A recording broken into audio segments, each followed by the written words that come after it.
Good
evening, ladies and gentlemen. Welcome to the Wise Guy Sports Show, as it is every Sunday. We come to you in this episode number 128. But more importantly,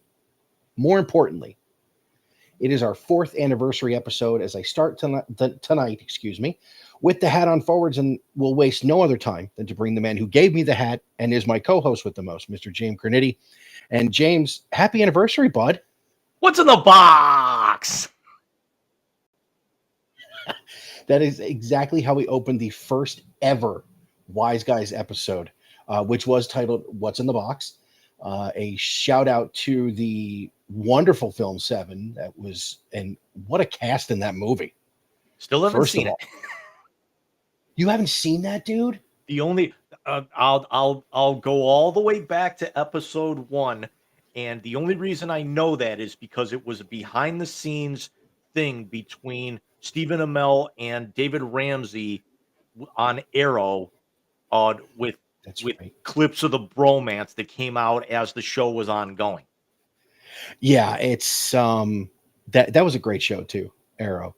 But if you like psychiatric, that's not the word I'm looking for, but almost psychotic thriller type movies with a little bit of gore in them, Seven is your film. Brad Pitt and Morgan Freeman play the perfect. It's basically if Lethal Weapon wasn't a comedy, because it's Morgan Freeman and Brad Pitt. Quick movie discussion. Favorite movie that you're going to watch this week with Halloween next weekend? I don't really have a favorite Halloween movie. I mean, I'm married to a woman who walked around yesterday with a Hocus Pocus shirt on, so I'm sure that's going to be in my future at some point in time. Michael Che's favorite, apparently. No, you know what? The holiday movies are not the biggest thing to me. We have a few weeks before we have to have that conversation again. You know exactly where I'm going with this. Yeah.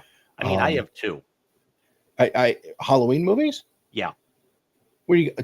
Okay, so I do find it funny that the two teenage leads from Halloween Town ended up getting married years later.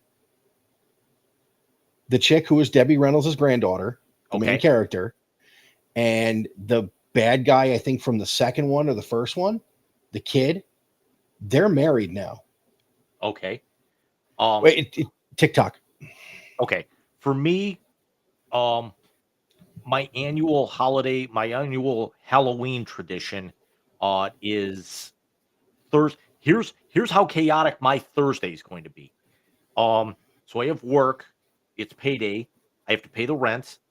And then the Warframe charity stream is winding down this month. So I have their prime time from 6 to 8. There's a raid from 8 to 9:30, and then my annual Halloween tradition what movie, what cult classic is set the night before Halloween? Rocky Horror. The Crow, the Oh original, not that garbage that came out last year. no, Ernie Hudson refused to even see it, Yeah. let And then, alone and be in it. then the other one, and I've seen it so many times. I think I'm just gonna go perusing around YouTube the next couple of days leading into it to watch people doing their reactions for the first time. Is Tucker and Dale versus Evil. Okay, fair.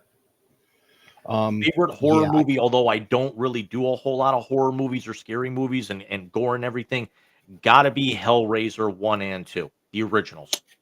yeah, I don't do them. I can say this: I have been to one horror movie in the theaters, and that was Halloween H2O, and that was more. That was the just after True Lies, Jamie Lee Yeah, Curtis. That and Michelle Williams was in it, but who gives a shit? What were we, 19 when that came out? somewhere in there because we also remember that wasn't there was an episode where Jamie Lee Curtis was Drew Carey's date in the TV show, Yes, yes, and that was just after True Lies, I think. that bastard. But so, There are 2 movies coming out next month I definitely have to see, though. what are those?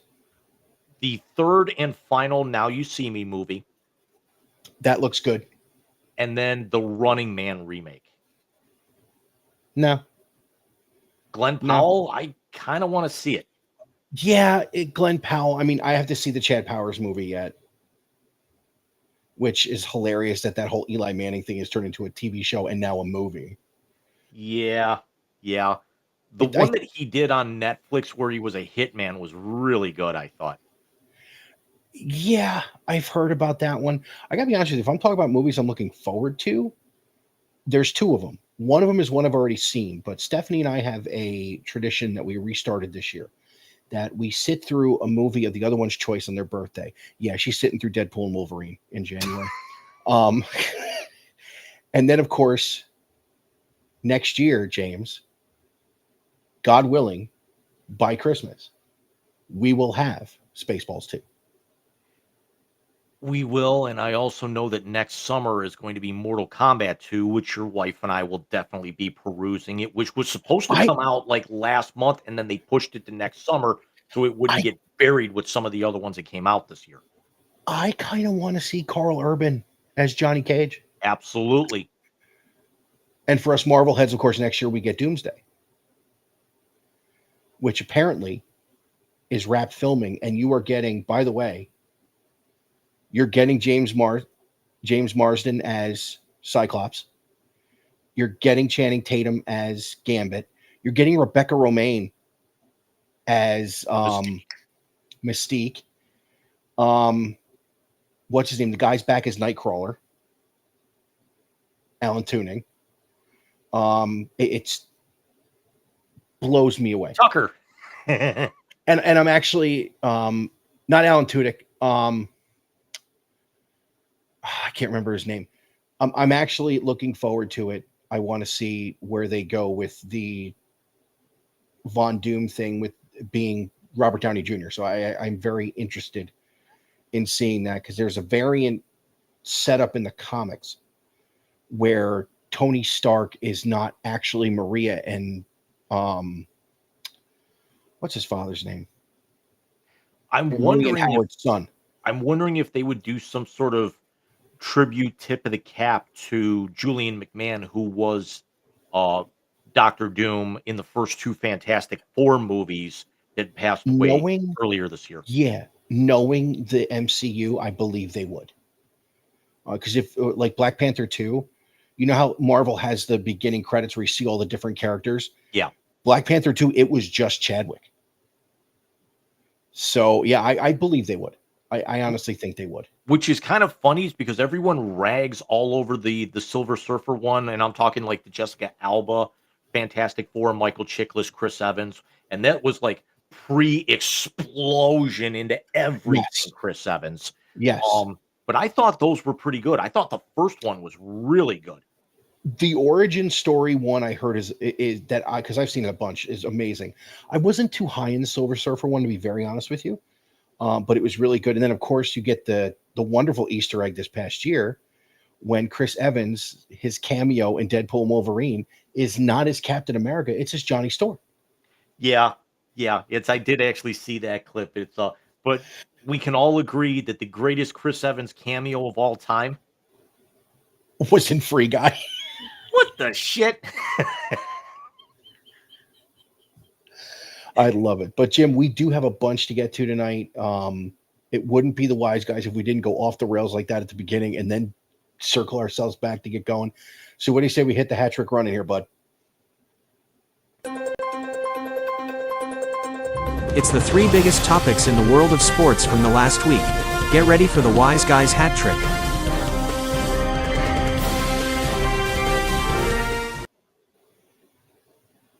And I'm going to throw a little curveball with it being the 4-year anniversary. There will be no goal horns tonight. Nice. So the first one. Insubordinate and churlish. Hey, I bet you guys didn't think we'd start here. So this past week, it came out that there has been a massive betting scandal. And I want to say this. Nothing I've read has said they are betting on basketball games. So this is not a Tim Donaghy level issue. This is illegal gambling outside of it, but it happening in the NBA with the 2 biggest names being Terry Rozier, the backup guard for the Miami Heat, and Chauncey Billups, the head coach of the Portland Trail Blazers. Let's start Hall here. of Famer Chauncey Billups, nonetheless. Yes. Let's start here. I've also heard Billups has turned into the nice little stool pigeon too. So Jim, from what I understand, this is illegal poker games. Correct. With X-ray tables. I mean, this is some James Bond shit. And as a former poker player, and I certainly was not professional, but I did play a lot of online poker. As a matter of fact, I almost qualified for the World Series of Poker one year in Omaha Hold'em, which is very much like Texas, except you get 4 cards in your hand, but you're only allowed to use 2 of them. Not bad. Yeah, I nearly won my seat to Las Vegas. I want to say I came up like 3 seats short on a Sunday satellite. Jesus. I think I won $1,000 or something. So the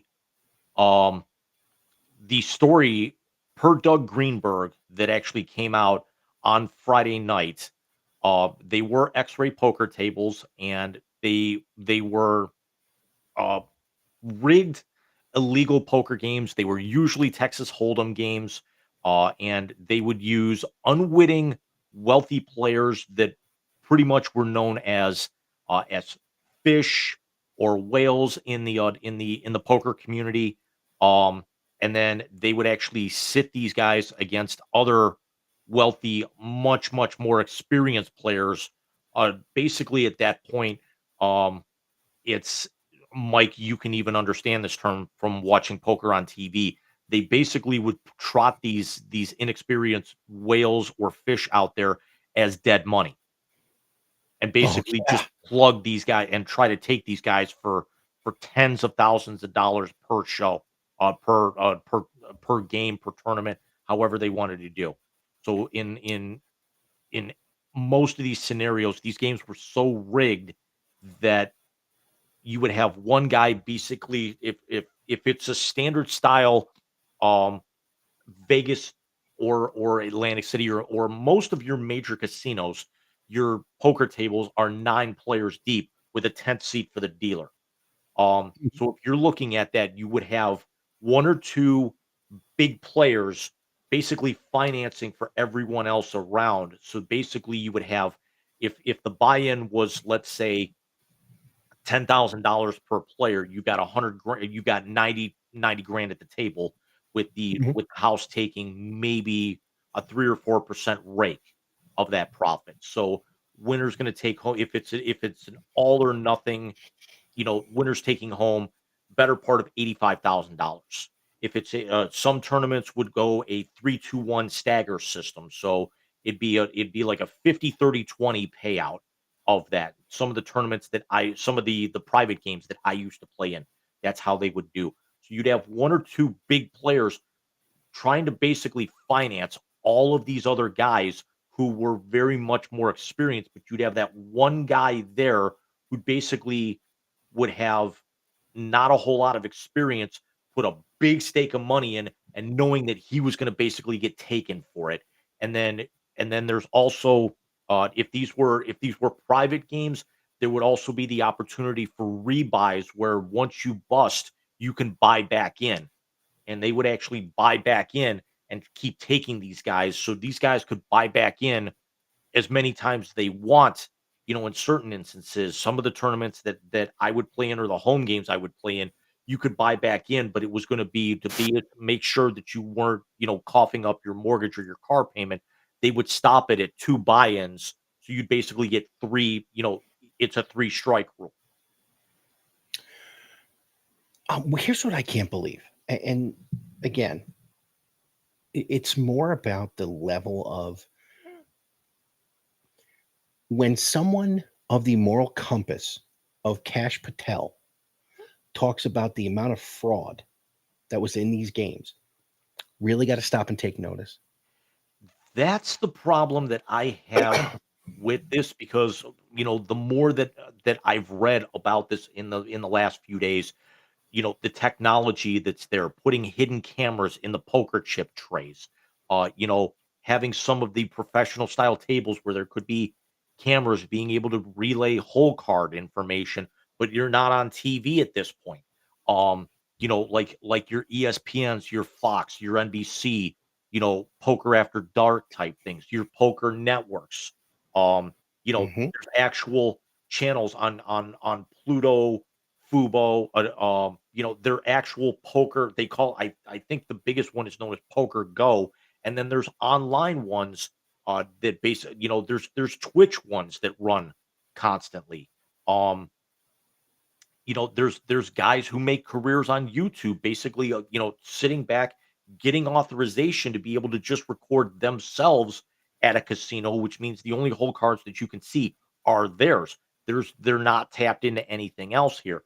But you're absolutely right, Mike. When somebody of this regime, keep in mind that you haven't heard a whole lot of that out of the FBI in the last 10 months, outside of No. basically Cash Patel being grilled in front of Congress. And if this is basically one of the first major things that he's done that hasn't involved the regime and trying to protect the corruption that's in the regime at this point, we got a big problem on our hands. And this is me personally thinking with it started with the Otani thing with his interpreter, with the gambling. Then you actually had the player in the NBA last year get banned for life for betting on basketball. Things like this are now happening, and this is actually where, you know, um you and I talked about it earlier this week, is that the problem with some of the major um non-Sunday type leagues that would play throughout the week. Your uh, basketball, soccer, um, hockey, and baseball. They're broadcast on regional networks, and a good chunk of these, remember, are FanDuel, which is a betting site that bought the regional networks when Fox did not pick that up with the bankruptcy of Sinclair, when they were all sold off by Fox, when the Fox Sports division got acquired by ESPN 2 years ago. Yeah, and let me say this. Um, this is where I have a real problem with this. We still live in a world where ESPN is still the main sports reporting entity on the planet. Um, they are not journalists anymore. We both know that. We have shown our issue with ESPN, me giving them their new name, ESECP NFL, especially now that they bought the NFL Network. But I told you this on the phone. I'm going to tell everybody out there this one. What people don't seem to want to talk about is the fact that during the reporting of this, after it broke, ESPN, who has their own betting app, by the way, very calmly and very tried to be sneakily, removed the ESPN bet logo from the bottom line. It's almost like you saw it scrape across. Like, you know how I'm going to use you as an example here because you're the only person I know that's tech savvy that I deal with on a daily basis. That's not my wonderful wife who's actually sleeping upstairs. Actually, she ain't sleeping. She's sending me emails. It's almost like someone was sitting at their laptop and went, oh shit, I should probably fucking move this. And grabbed it with the mouse and moved it aside. I mean, kind of like, it's basically no different than me doing this and just moving our position back and forth. Real quick, breaking news: Brian Kelly has been fired by LSU, and we will talk about that in segment 3. In the third segment. But just going into this one little bit here, and then I'd like to not talk about this anymore because I'm just fucking heated about it, to be honest with you. Going back to the whole FanDuel thing, we also saw recently the NCAA has ruled that players and coaches and staff in the athletic departments can now bet on professional sports in the NCAA without having issue with it. And again, the NFL, the NBA, Major League Baseball, the NHL, they're all in bed with the fucking bettors. They are. And it all started way back when you and I were playing around in the friggin' computer lab at Tri-C at the Eastern campus with fantasy football. I said this on Big Rican years ago. Mike Greenberg did a great thing. When Mike and Mike was on the air, he said, do you know what the 3 most popular sports were when I was a kid? And Goldberg, God damn it, go back to bed, dude. Golick tried to guess. And when Greenberg said what they were, he about fell off his chair. The 3 most popular sports when Mike Greenberg was 15 years old were baseball, boxing, and horse racing. This is the mid-'70s. This is the post-Secretariat, Ali Frazier, Rumble in the Jungle with him and Foreman. And baseball, which was still the national pastime. Do you know what the 3 most popular sports are now? Football, basketball, and baseball's third. And why is that? Well, you have 1994, which you and I spoke last week. We may be running into again after the 26th season, but also gambling and fantasy. Yeah, because you're going to watch all the games if you have money and if you have skin in the game with your fantasy team, and you're certainly going to watch all the games if you're on your. As I drop my damn phone, dude, I can't even deal with this shit today. If you're on your phone going, oh, you know what? I could win $50 by thinking Baker's going to toss a TD. Or hey, you know what? There's a prop bet on if they try the tush push today. Oh, fuck. Yeah. But now we're going to go after people. We've done Super Bowl previews where we've actually gone down 3 of the last 4 years. We've done prop bets, for gentleman bets on this show. You, me, and Alex. Mm-hmm. Alex was not with us for the Super Bowl preview last year, but we've done those just to be tongue in cheek and have a little bit of fun because we didn't have any skin in the game. I don't gamble anymore. It's I did FanDuel or BetMGM or like way back. I did play for real money on some of those poker sites only a few times. A lot of the sites that I played on, and when I told you I almost qualified for the World Series, because I actually won a free, what they call a satellite. So you might get 900 players in there, and then like the top 60 would advance to the Sunday final, with other things out there. So you might have 2 or 3 satellites. So you might have 200 players in that Sunday satellite that basically win their entrance fee off basically nothing from like 3 days earlier. So I lucked out, but I mean, I have played for real money with some of these sites.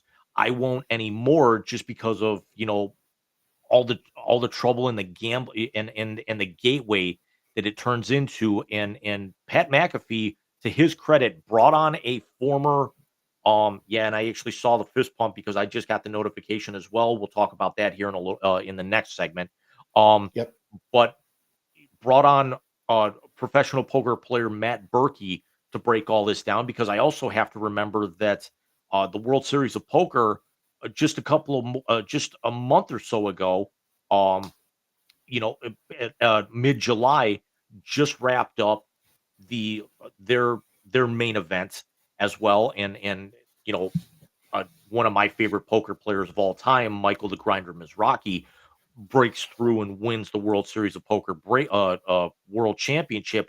I want to say his what was his take home for this, and just shows you really how much it's exploded. So where was the main event? He's won it before, hasn't he? I've heard that No, he name. was the only he this was his first one. So he actually won 2 tournaments in the World Series this year. He won $10 million in the $10,000 no limit hold'em main event. 10 million flat. Um, Good God. and then he also won um he won a $50,000 poker players championship, which netted him 1.31 million. So he takes home 2 bracelets, in the span of about 6 weeks with this. But we've seen we remember the opening scene of Ocean's 11, where Yes. Brad Pitt is with Topher Grace and other actual, like, legit actors playing themselves, and that's basically what happened with this. So it's Topher Grace, it's Josh Jackson, it's Barry something, the guy from Seventh Heaven, and one of the girls from Charmed. Not Shannon Doherty or Alyssa Milano. It was the other one. Um, Holly yeah, something that or other. Holly Marie Combs. Yeah. Thank you. See, this is why you see this. This is why it's 4 years now. Um, but yeah, I can't, dude. I can't. I'm so sick of this shit.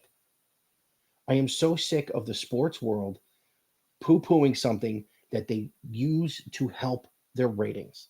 I'm tired of it. It bothers the shit out of me. It was also something that we I brought up the Ocean's 11. Remember, you've also seen this movie before as well, 21. Mm-hmm. Which was a true story about taking a casino and breaking Vegas by a bunch of students from MIT, and the planning that went into that with, with Kevin Spacey's crew, which, I mean, we all love Kate Bosworth in that movie, but I mean, everyone has their part to play. She was the look, she was the distraction, you know, um, I can't think of the gentleman's name, who was the lead actor in that. But remember, Jonah Hill was in that movie for, like, or it Yep. might have been, no, it wasn't Jonah Hill, it was Josh Gad. Um, you know, so they actually, so again, true story with the signals, bringing people over to hot tables and everything, and quarterbacking and trying to be able to manipulate the game as they see fit. We all remember Rounders, how I was some going to of say those games Rounders. got fixed before, you know, and especially the arguably the greatest poker scene of all time, of Matt Damon going up against Teddy KGB, John Malkovich, which I will say that's still a better scene than Casino Royale, even though Casino Royale is a little bit more believable. Now, I will say this. Apparently, he wasn't supposed to be Russian in that movie. Malkovich just started speaking in a Russian accent and he just kind of went with it. Yeah. And by the way, only Malkovich and Robin Williams could probably pull that off. I mean, I still actually have my poker set sitting here. I haven't used it in 10 years, but I won't part with it because I still like to actually, there might, you know, before the invention of fidget spinners, I would literally take a stack of poker chips to work and chip shuffle or twirl and everything like you would actually see the players do at the tables. I just had a brilliant idea. The Four Horsemen have a live broadcast poker tournament. We could do that on Twitch. I'm sure we could. We have to talk to John and Alex. And before we go down that rabbit hole, we should probably go to segment 2.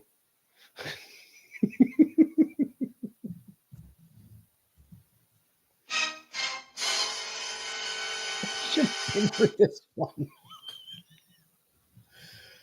So let's go to the actual NBA opening. You're going to week make me on- pull out my poker chips now. God damn it. Yeah, right.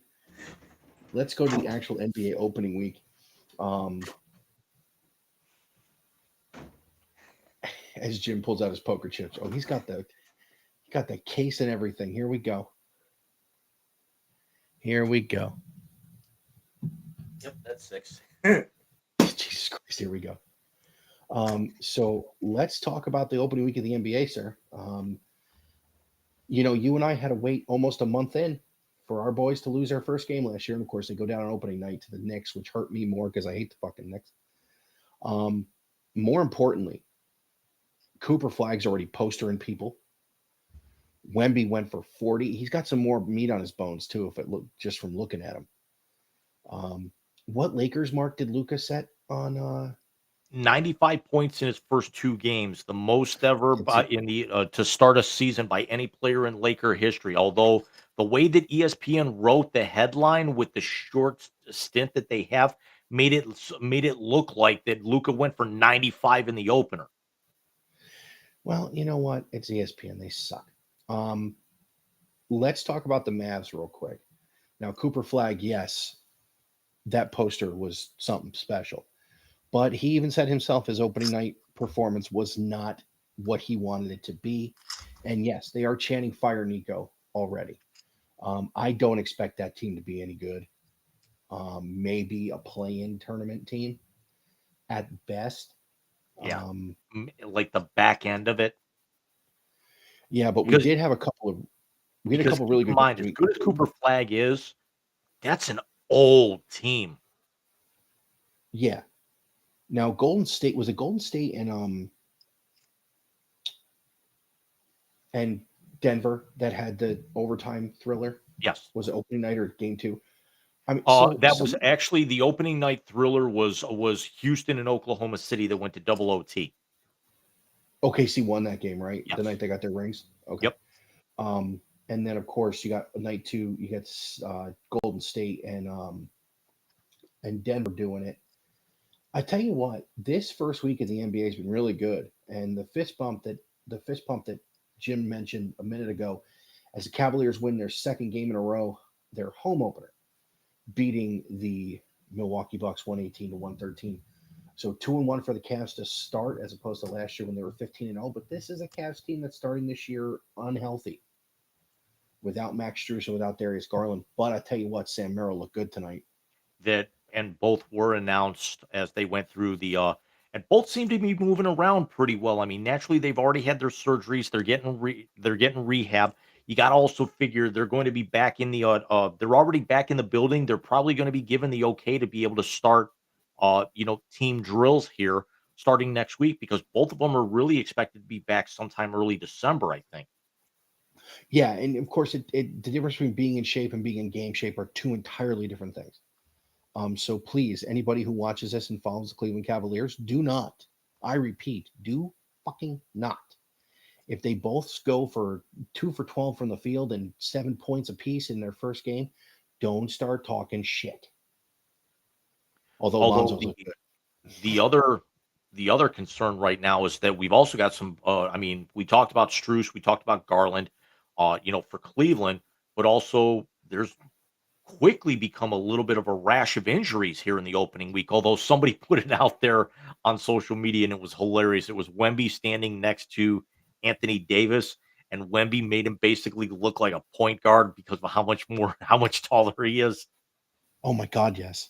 But Ant Edwards exited with a hamstring injury tonight. Luka sidelined with a finger sprain and a leg contusion, might miss a couple of games. And Mathurin was ruled out with a toe injury for the Pacers tonight. Jesus, they need all the help they can get health wise too. Yeah. But Jim, let's talk about something else. When's the last time we had an opening night of the NBA without LeBron James? Yeah, it's also this also breaks his NBA record of 20 straight openers. Yeah, I think the last time he didn't play an opener was the year before he got into the NBA. I mean, we're at the end. I think we both know that. I think at some point in time this year, you and I are going to, after he announces it, we're going to have an episode where we really get into the LeBron stuff. Not just because of his impact on the game and how great he was, but because of a good majority of his greatness was in Cleveland, and maybe the greatest title in NBA history. That comeback that, Jim, we are sitting on the precipice of 10 years. And actually, it is 10 years because it was a 15-16 season. I mean, dude, time fucking flies, bro. So your biggest surprise from the first week of the year? That the Boston Celtics, for the first time since 13-14, have not won a game yet. They're 0-3. The Celtics are And 0-3, and who is next up on the schedule on the Celtics schedule? Oh yeah, the Cleveland Cavaliers. yeah, I hope they beat their ass. Did you And that's happen a to nationally see? televised game on Wednesday night too. Yeah, thank God for Nick. I'll have it on. Did you see the play with Jaylen Brown against the Knicks? Brown faked the dude out. The guy jumped. Brown brushed him with his head, and there was black paint on the guy's white Knicks jersey. Shaquille O'Neal, who is maybe the greatest internet troll in basketball, not named Charles Barkley, says, Jaylen, did your hairline end up on this dude's jersey? As someone who doesn't have to, And churlish. as someone who doesn't have to worry about that, I found that hysterical. The other surprise, honestly, Jim, And speaking of which, we'll actually talk we'll talk about the highlight of Mike's year here in about dude, 15 seconds. Um, but even though different network, same chaos that Charles breaks his glasses on opening night. I can't even tell you. I can't even tell you how amazing that was. What did he like throw him off like Jordan Stallion? I think he did. Because he never has them on when they come in from break or whatever. So I'm guessing he did what I used to do. Because before I got these, I had readers for the computer because I've needed them for years, and I couldn't see distance, so I'd throw them off my face. And he, I think, gunned them across the room. I can't even with Chuck. So, Jim, yes, can we talk really quickly about the thing that made my year? The floor is yours. All right. So, for those who don't know, Ernie Johnson not only did basketball for Turner. Ernie Johnson, for many years, was the play-by-play guy on their Major League Baseball playoff coverage, including 10 years ago this year, when my New York Mets went on their run to their most recent pennant in 2015. Which brings me to the first half of the Big Rican number of the week.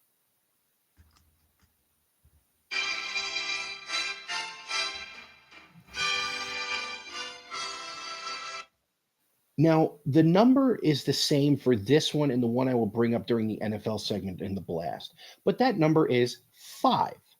And no, it's not David Wright.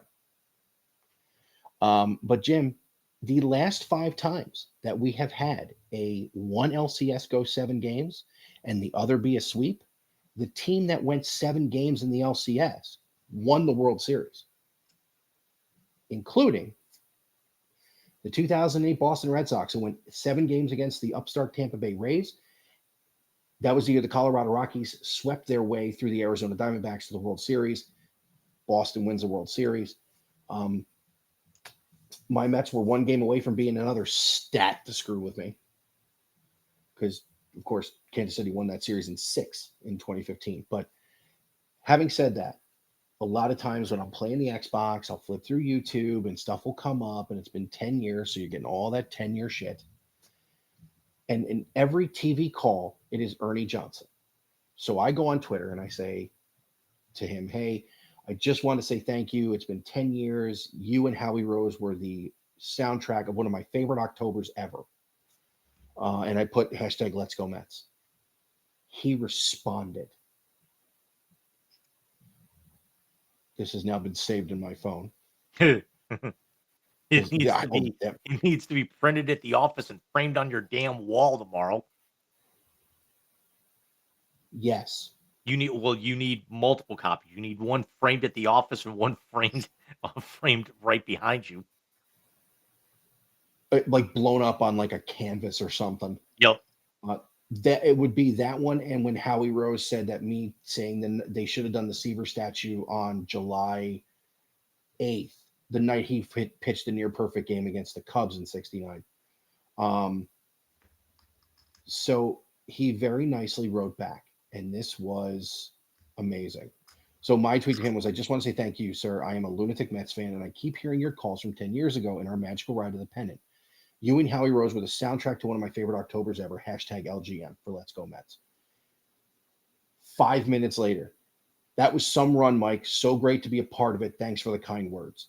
This man is one of the classiest human beings you could ever meet and ever talk to. So I responded to him there and I said, hey, listen, have a great NBA season. And while I'm here, go Cavs. And he loved it. He hearted that thing real quick. So I got one of those a few years ago when I tweeted when I was still on Twitter, and I tweeted at Chris Kerber, the radio play-by-play voice of the Blues, who's now doing double duty for radio and TV. As they've kind of gone to the simulcast route, like some of the other networks, or regional, have I gone. like that though. Yeah. And tweeted him of just how great it was to listen, because even though I had the NHL package, those games were all blacked out, and this was before I picked up cable, where I couldn't actually, I had to stream the games illegally, if I wanted, local like NBC coverage when the NHL was still on NBC. So he definitely responded back to me, and hearted that, and it was like, Curbs was my guy. Curbs was my Howie Rose. It would basically be, and you'll appreciate this as well, being a New Yorker. It's like, it would be like, sending something out to Brendan Burke with the Islanders, or like Yeah. Kenny Albert with the with the Rangers. Yeah, exactly. The only other person that's big in the sports world that's ever responded to me is the immortal Chris Majkowski, who is the producer on all the radio broadcasts for the New York Mets. And Madge is a bit of a wise ass. I love him. Absolutely love him. He's great. So that's the first unveiling of the number 5 this week. But we got one more segment in the. Oh, actually, you know what, Jim? One more question about the NBA this week. With what you're seeing with some of the way these teams have started, is it beginning of the year lull, or do you think this could be a pattern for some of them? Maybe not the Celtics. I don't think the Celtics are a team that's going to lose a ton of games after this. But is there anybody that you can see having the up and down type season as some of the up and down weeks we've seen? Well, I mean, again, we're only 3. No team's got more than 3 games in them. The Bulls are 2-0. Charlotte's 2-1. They're not going to last. We've got the Knicks and the Cavs at 2-1. They'll hold firm. Detroit 2-1. They'll continue on the uptick. Boston's not an 0-3 team. San Antonio starting out 3-0, certainly believable. I think there's some people, including Stephen A., who thinks that San Antonio's got enough talent to reach the West Finals. And quite honestly, you got to be hard pressed, especially if Wemby's back healthy, and pairing him up with De'Aaron Fox, and especially all the talent that they've got accumulated through the draft in the last couple of years. You got to figure with Golden State, could it be fool's gold? I mean, we got to figure this or next year's got to be, the end of their window, before you actually start seeing things, shake up a little bit. Teams that have actually struggled out of the gate, Houston 0-2. We know they're not going to stay there very long. Minnesota 1-1. They're going to come up. Portland 1-1. Again, it's still the first week, but the Boston 0-3 thing, even with no Jason Tatum, they've still got Jalen Brown, who's a top 10 player in the in the league. And then you had a really good one tonight between Giannis and Donovan Mitchell, who were both on the NBA All First team last year. Um, and it was Cavs would get up by 11 right before we came on the air. Milwaukee had cut it to 1. For the Cavs home opener. It's a very, very good way to start the year because really outside of the Tatum and the Tyrese Halliburton injuries, where they're probably not going to play at all this year unless they actually get into the playoffs. You don't have anybody really kind of. You've got Wemby back healthy. You've got LeBron, who's in his swan song. You've got Steph, who's already looked good, out the gates in the first couple of games for the Warriors. San Antonio also quietly raising a banner for Greg Popovich. That was amazing. Yeah, I really believe that was amazing. 1309, the amount of games he won as the head coach of the San Antonio Spurs. And by the way, knock on wood, Lonzo's been great. Yeah, and then I mean, you also when you look at it, right now the Spurs, even though again it's still the first week, they're 3-0. They've got a plus 16 point differential, which is the best in the league right now. And how bad is it in Dallas? They're 0-2, and their point differential is minus 21.5 already. Jesus, they're getting blown out nights, back-to-back nights. Unreal. But what do you say we get to the final segment so we can get out, finish up the hat trick in less than an hour? I got to find a decent clip here. Back to shanties. And NCAA Week 9, of course, as really there was only a couple of games that kind of blew your mind over this past weekend. If I can bring up one that isn't there, I am shocked Wisconsin played as well as it did at Oregon. I'll throw the rankings up here, and then I'll actually run down the scoreboard here real quick. Yeah, but let's go to Colorado and Utah real quick. And Utah just beat the brakes off of the Buffaloes. It was the biggest one-sided loss by Colorado in the 70-plus year history of that rivalry. I got to say this. I think anybody who followed college football knew that this season was going to be tough for Coach Prime in Colorado, losing what he did in the draft. I mean, for all the shit you want to talk about his kid, he was still a good quarterback who could get the ball to his weapons. You lose the number 1 overall pick in Travis Hunter, who not only helped you control time on the offensive side of the ball, but shut down one side of the field on the defensive side of the ball. So for them to not be having a great season, it doesn't really shock me much. For them to get the piss beat out of them like this, yeah, that does shock me a little bit. That's not it. They were outclassed. And I didn't think that's something you could ever say about a Deion Sanders coach team because you never saw him outclassed ever. But they were outclassed. Again, and Utah is a phenomenal program that has been winning at a great clip for the last, 10, 15 years, Jim? Yep. Well, you figure the guy at Utah is the one who took over for Urban when Urban left for Florida. So he's been there almost 20 years. Kyle Whittingham, yep. He's been there almost 20 years. They had back-to-back Pac-12 championships, back-to-back Rose Bowl appearances. I know they were 1-1 in those Rose Bowls. They lost to the Buckeyes, on which was an amazing game. And then the next year, I think they had another amazing one and they won. So Kyle Whittingham has been a great coach at Utah, but for him to embarrass Deion like that was unfucking real. So I'll run down the scores real quick. I won't get into the stats like I do with the NFL.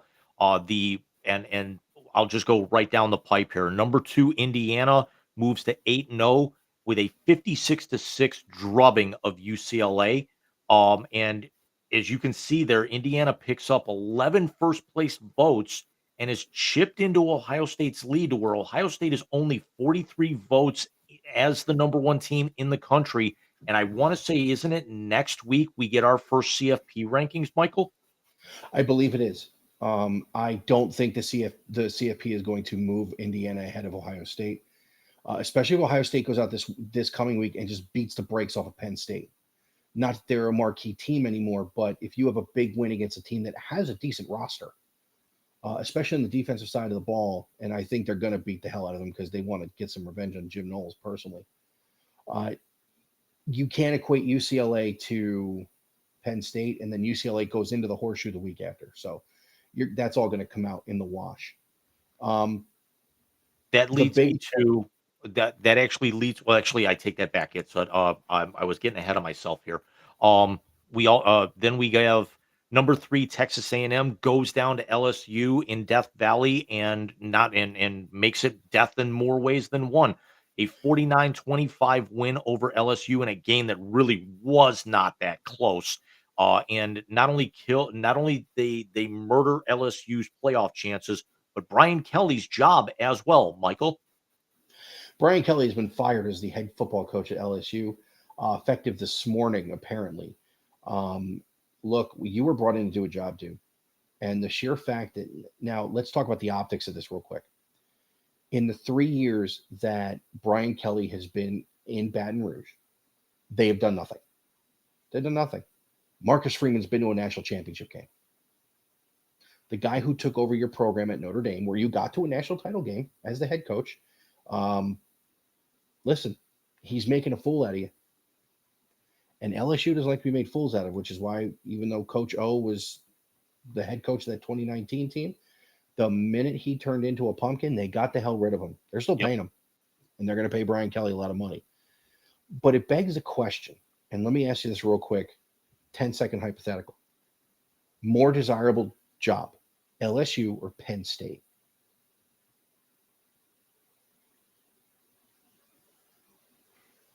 I'm not going to play the Marshawn card because these are two of the premier programs in college football. This may be at a 1 and 1A. This might be the thing where you flip the coin and it somehow, some way finds a way to land on its side.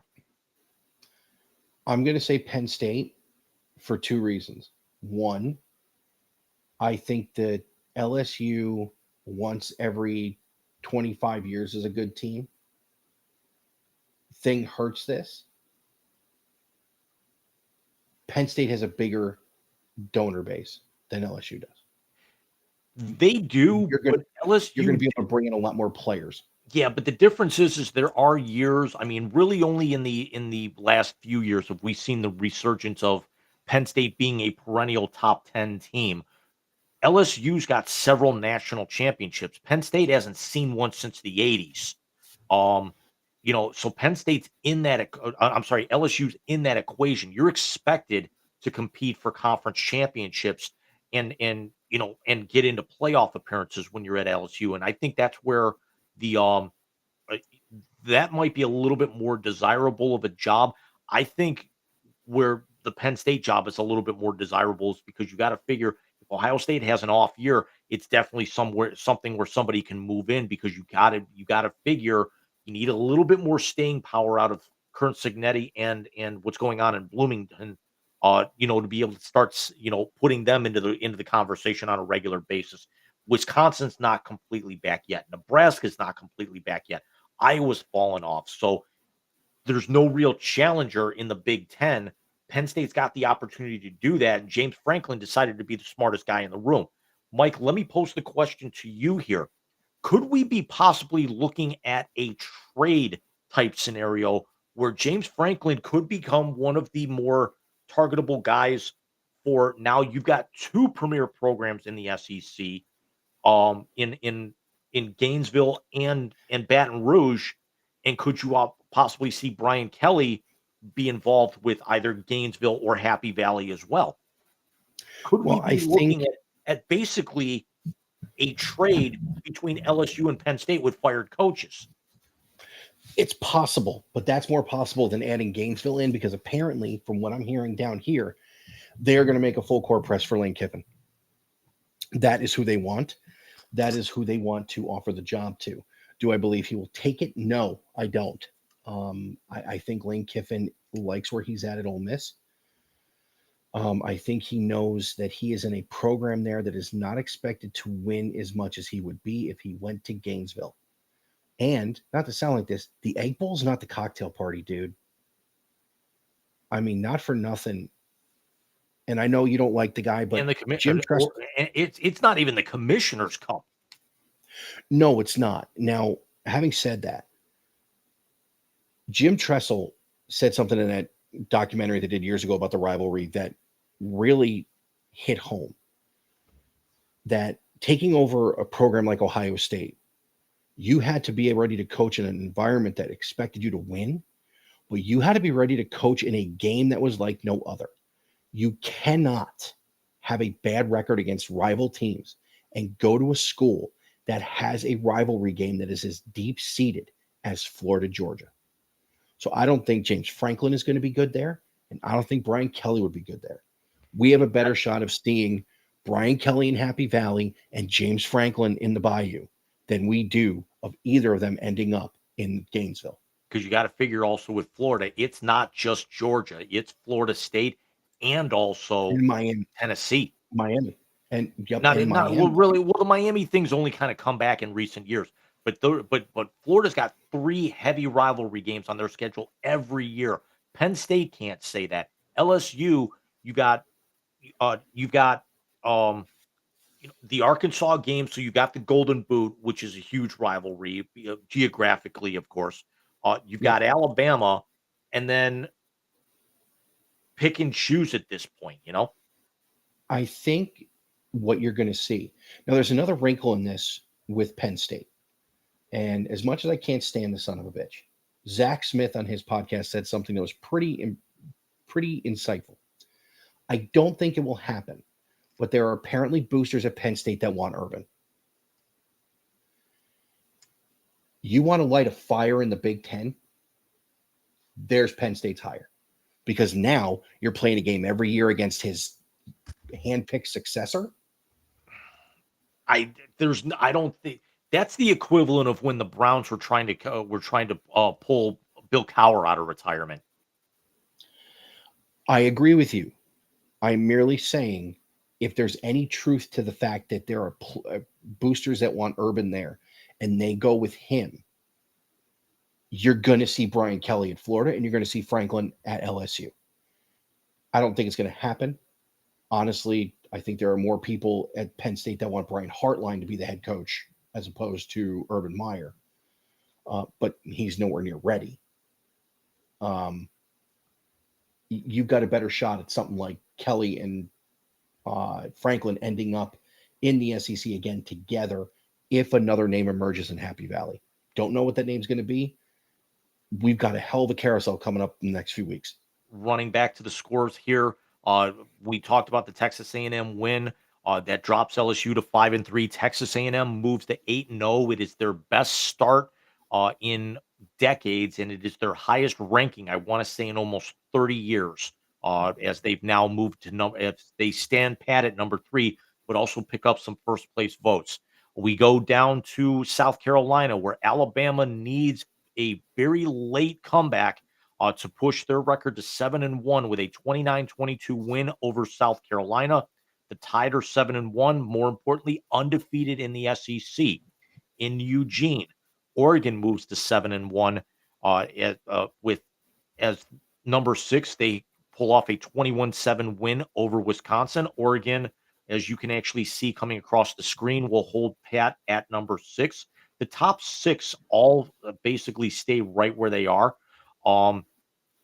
Number 7, Georgia Tech moves to 8-0 and with a 41-16 win over Syracuse. The Rec are 8-0, 5-0 in the ACC, and have now put themselves in the driver's seat. Yeah, I love the fact that we were talking about it, that ESPN did a playoff preview type thing with the AP poll from last week. And your 7-10 game would be Vandy at Ja Tech. I love it. I love it. Ole Miss, we talked about Ole Miss briefly for a second ago. Arguably the game of the day.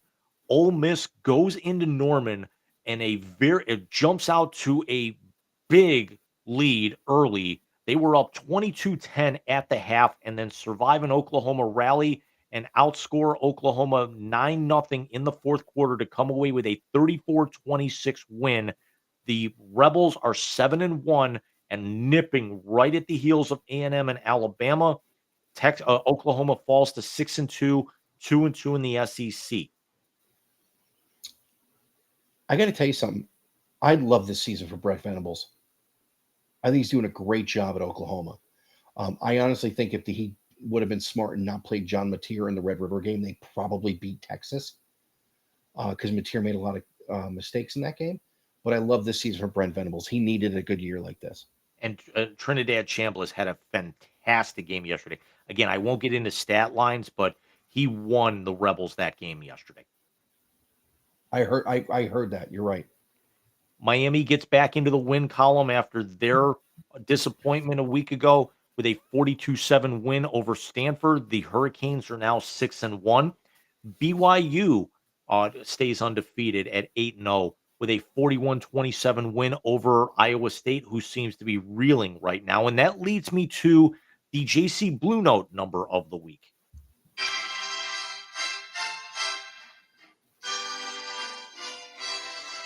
And that number is 2. And Michael, would you happen to know what that number represents?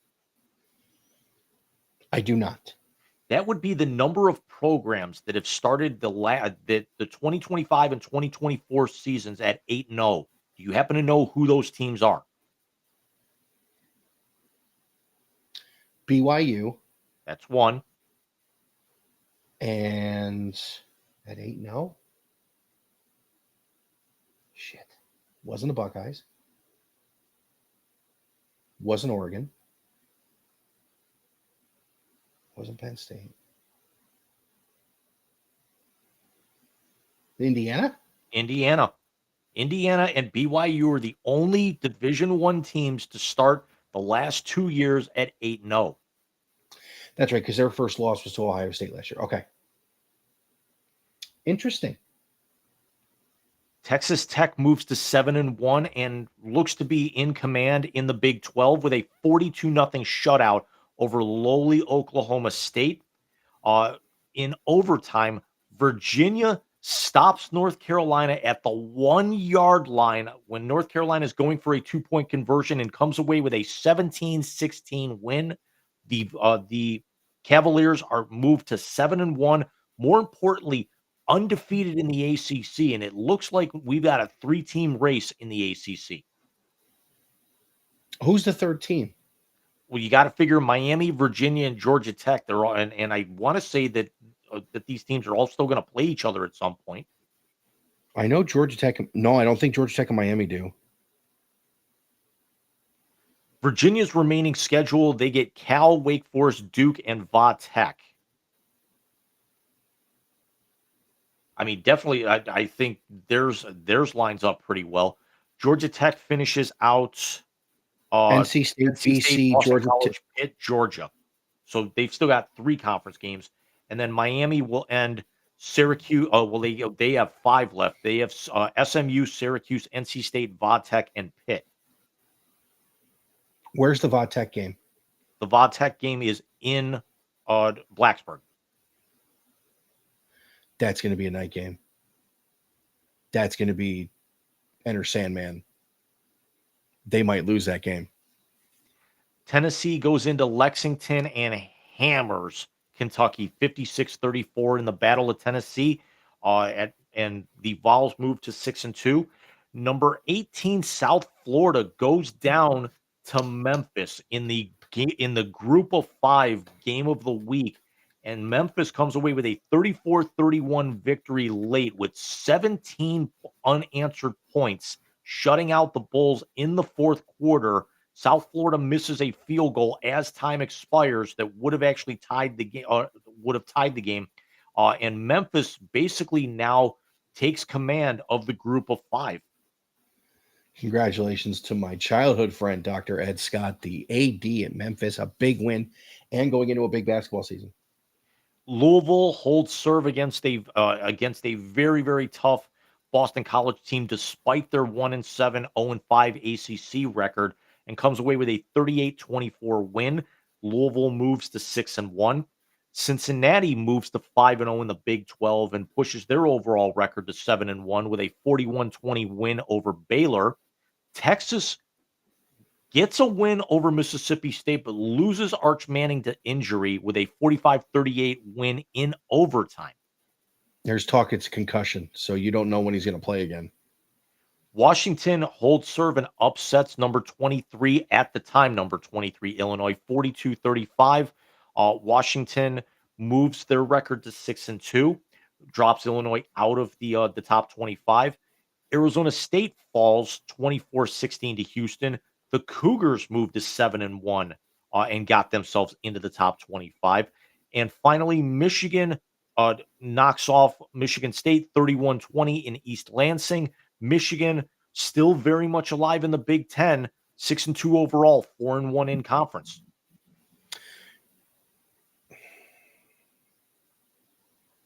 Moving on.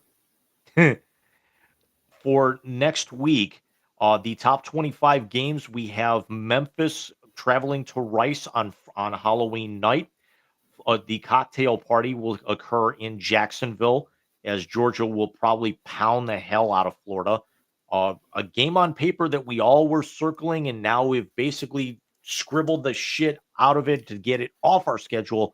Penn State will actually head to the Horseshoe to play the top-ranked Buckeyes.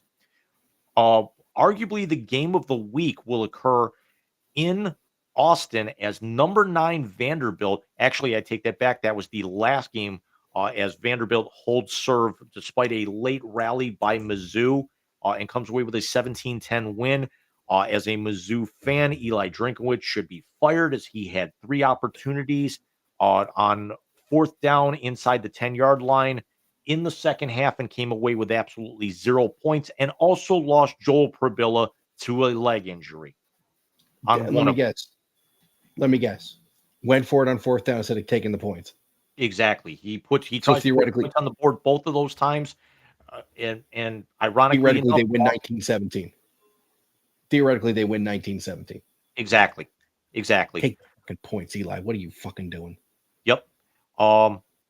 Number 10 Miami will actually travel to SMU. They will head to Dallas to play the Mustangs. West Virginia will travel to number 22 Houston. Louisville will face Virginia Tech. Number 2 Indiana is on the road in College Park to play Maryland. Real quick before you move on, real quick, circle that one. Maryland has a habit of these top-ranked Big Ten teams going into Maryland in November and playing them very tough. I don't know if you remember, you had not only with Haskins but also CJ Stroud, Maryland games going into the final week of the season where Ohio State had to play 4 full quarters and overtime with Haskins in order to beat Maryland to get to the big one.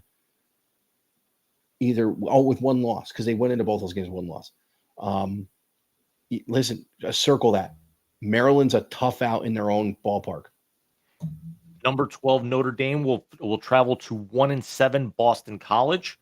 Number 13 Texas Tech will be in Manhattan to play Kansas State.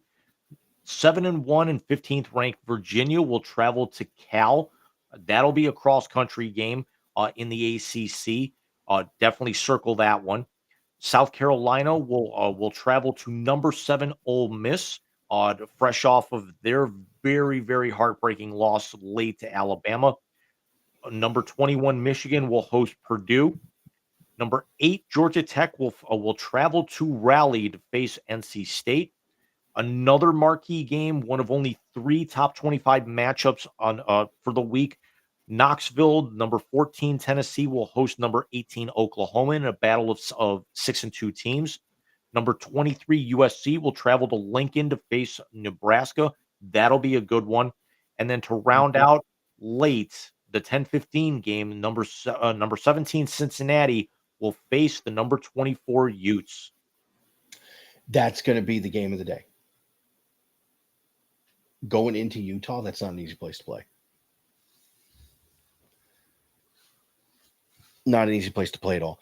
So, Jim, we're coming down the stretch now. This week here, we're into November, where the champions really separate themselves from the pretenders. If you had to pick three teams in each of the Power Fours to come out of November and get into the last week to where these guys are going to play for a conference championship, and they're definitely getting in the playoff. If you had to pick three teams in each conference, who do you think we're looking at? Three teams in each conference? Of the four that aren't necessarily going to make the playoff, but three teams that were going to have the best shot in each conference to make the playoff. I mean, the Big Ten, it's mathematical. It's the Hoosiers, the Buckeyes, and the Ducks in no particular order. Okay. And even That's right, too. even with Oregon getting a second loss, potentially in there, I still Depending think on who it's they there. lose to. Yeah. And I also think this is not a scenario where if Indiana loses going into that and they have one loss in there, it's going to be like last year where it basically kind of drops them, completely off the table here because we Yeah. see how legit they are. In the SEC, I have to go Texas A&M. I'm starting to think that Texas A&M has got something brewing and might be with the way that their schedule lines up, and granted, you could have some SEC bias, but the talent of the teams that they played. Remember, I was talking about how Miami, before they got knocked off, had a better resume than Ohio State. I think now Texas A&M, with that win, has got a better resume than Miami did. Agreed. I gotta Listen, go. I'm not going to sit here and tell you that Ohio State's resume is why they're number one. They're number one because of the eye test, because of what you see when they play these teams. But again, if you're looking at just resume on paper, yes, both Miami did, and now Texas A&M does have a better resume than what the Buckeyes have. I got to go in the SEC. I have to look at Alabama, A&M, and I can't believe I'm saying this, Ole Miss. Yeah, I think Ole Miss has got enough talent there. It's just I'm saying that is because when was the last time we talked this highly about Ole Miss? That's true. I am going to change that with me for one, and I'm going to say it's Bama, it's A&M, and it's Georgia, because Georgia's got Texas coming in between the hedges in a couple weeks. You're going to have the cocktail party, and then they have Texas. So if they, beat the snot out of Florida and then beat the snot out of Texas, Georgia's going to be in Atlanta anyway. In the ACC, I have to say Georgia Tech is clear cut right now. And then I got to go Virginia and Miami, and Virginia's already got the tiebreaker over Miami with that, and that's the one thing that actually helps Miami is because of the fact of how good Virginia is, and that was their lone loss of the year so far. That was Louisville. They lost to Louisville. You're right. What was I thinking about with Virginia where they won? It was the Virginia beating Florida State. I was thinking throwback jerseys. Gotcha. Which, by the way, best troll job of the year. That was Big 12 wide open. I got to go BYU. Utah's already got 2 losses. I don't know about that. I like Texas Tech, and I think Houston's got a shot in there. There's something about Cincinnati that may not sit as well with me. I think Houston is getting hot at the right time. Yeah, I'm actually going to go a little different. I'm going to go Texas Tech, Houston, and Cincinnati. I'm going to leave BYU out of it because for whatever reason in the last few years, BYU has those back-to-back inexplicable losses that you just cannot fathom. Last year was 3 in a row they lost. Yes. Toward the end of the year. So I have zero faith in BYU. But I will say that I have faith in Texas Tech. I have faith in Houston. And not to sound like this, I have faith in Cincinnati. So we're 14 minutes over that whole hour thing, and I don't know why I said it. I should have just kept my mouth shut, and we probably would have gotten there. We don't have a whole lot in the back end. No, I mean, the NFL usually takes a few minutes, but that's really the biggest part of everything.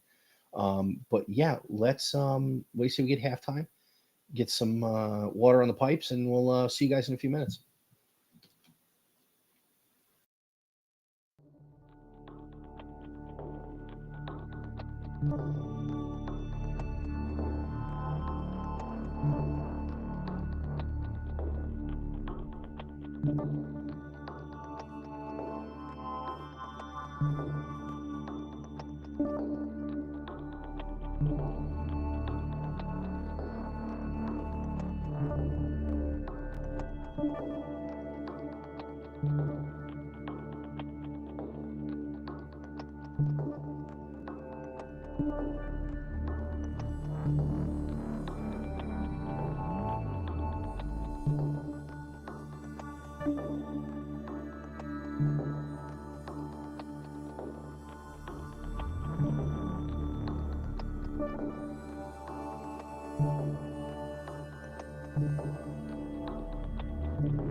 And we're back. So I was wondering what the heck happened with my water because I didn't know where I put it. I went to get up. It was by my feet. Is I've had it. your refrigerator running? You should go catch it. Jim, after a day like today, I think we need to hear Yuke's voice. How about you? Hey, in case you haven't noticed, and judging by the attendance, you haven't.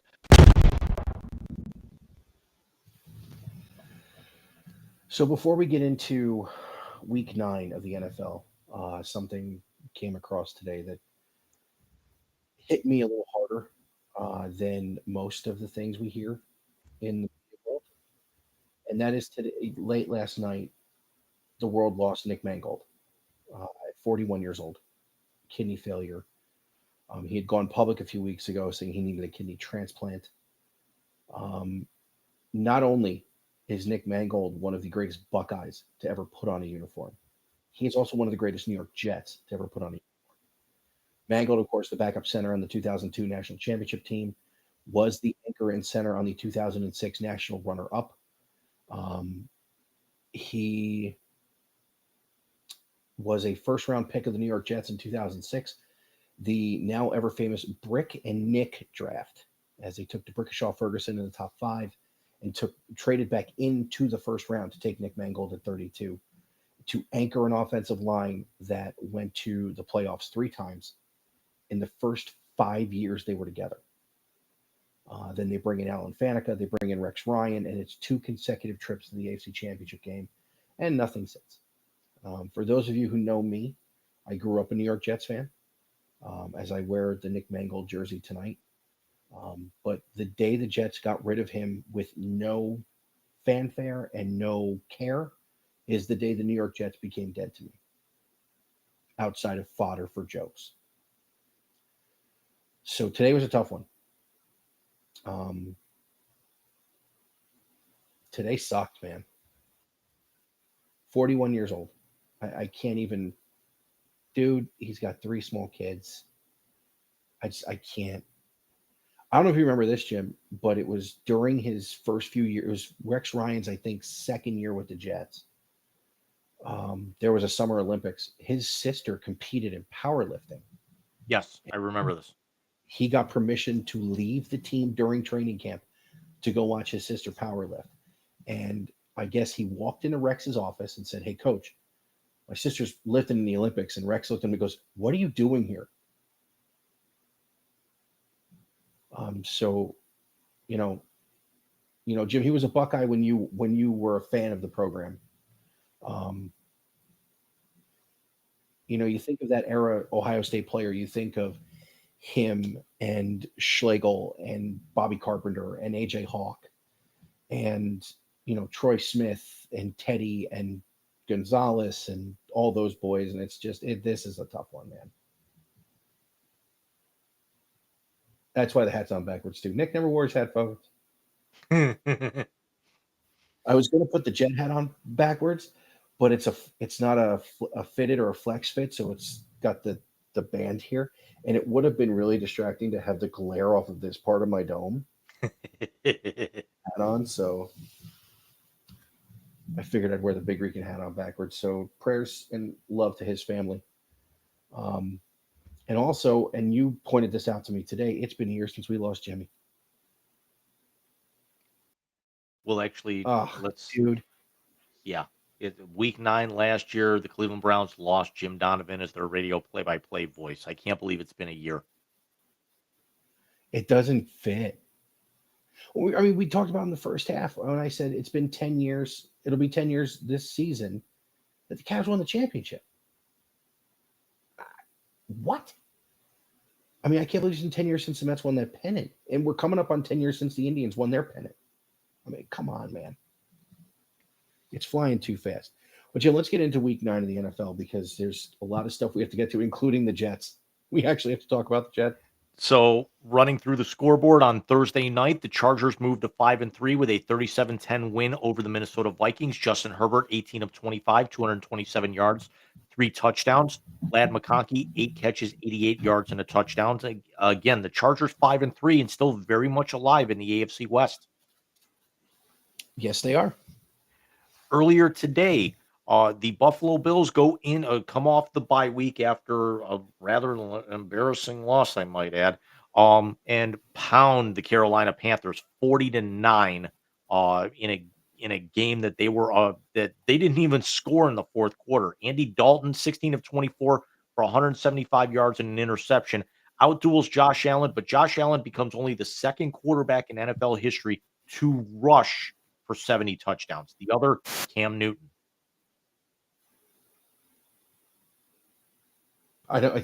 There's no words. You're that Harry Steinfeld. There's no words.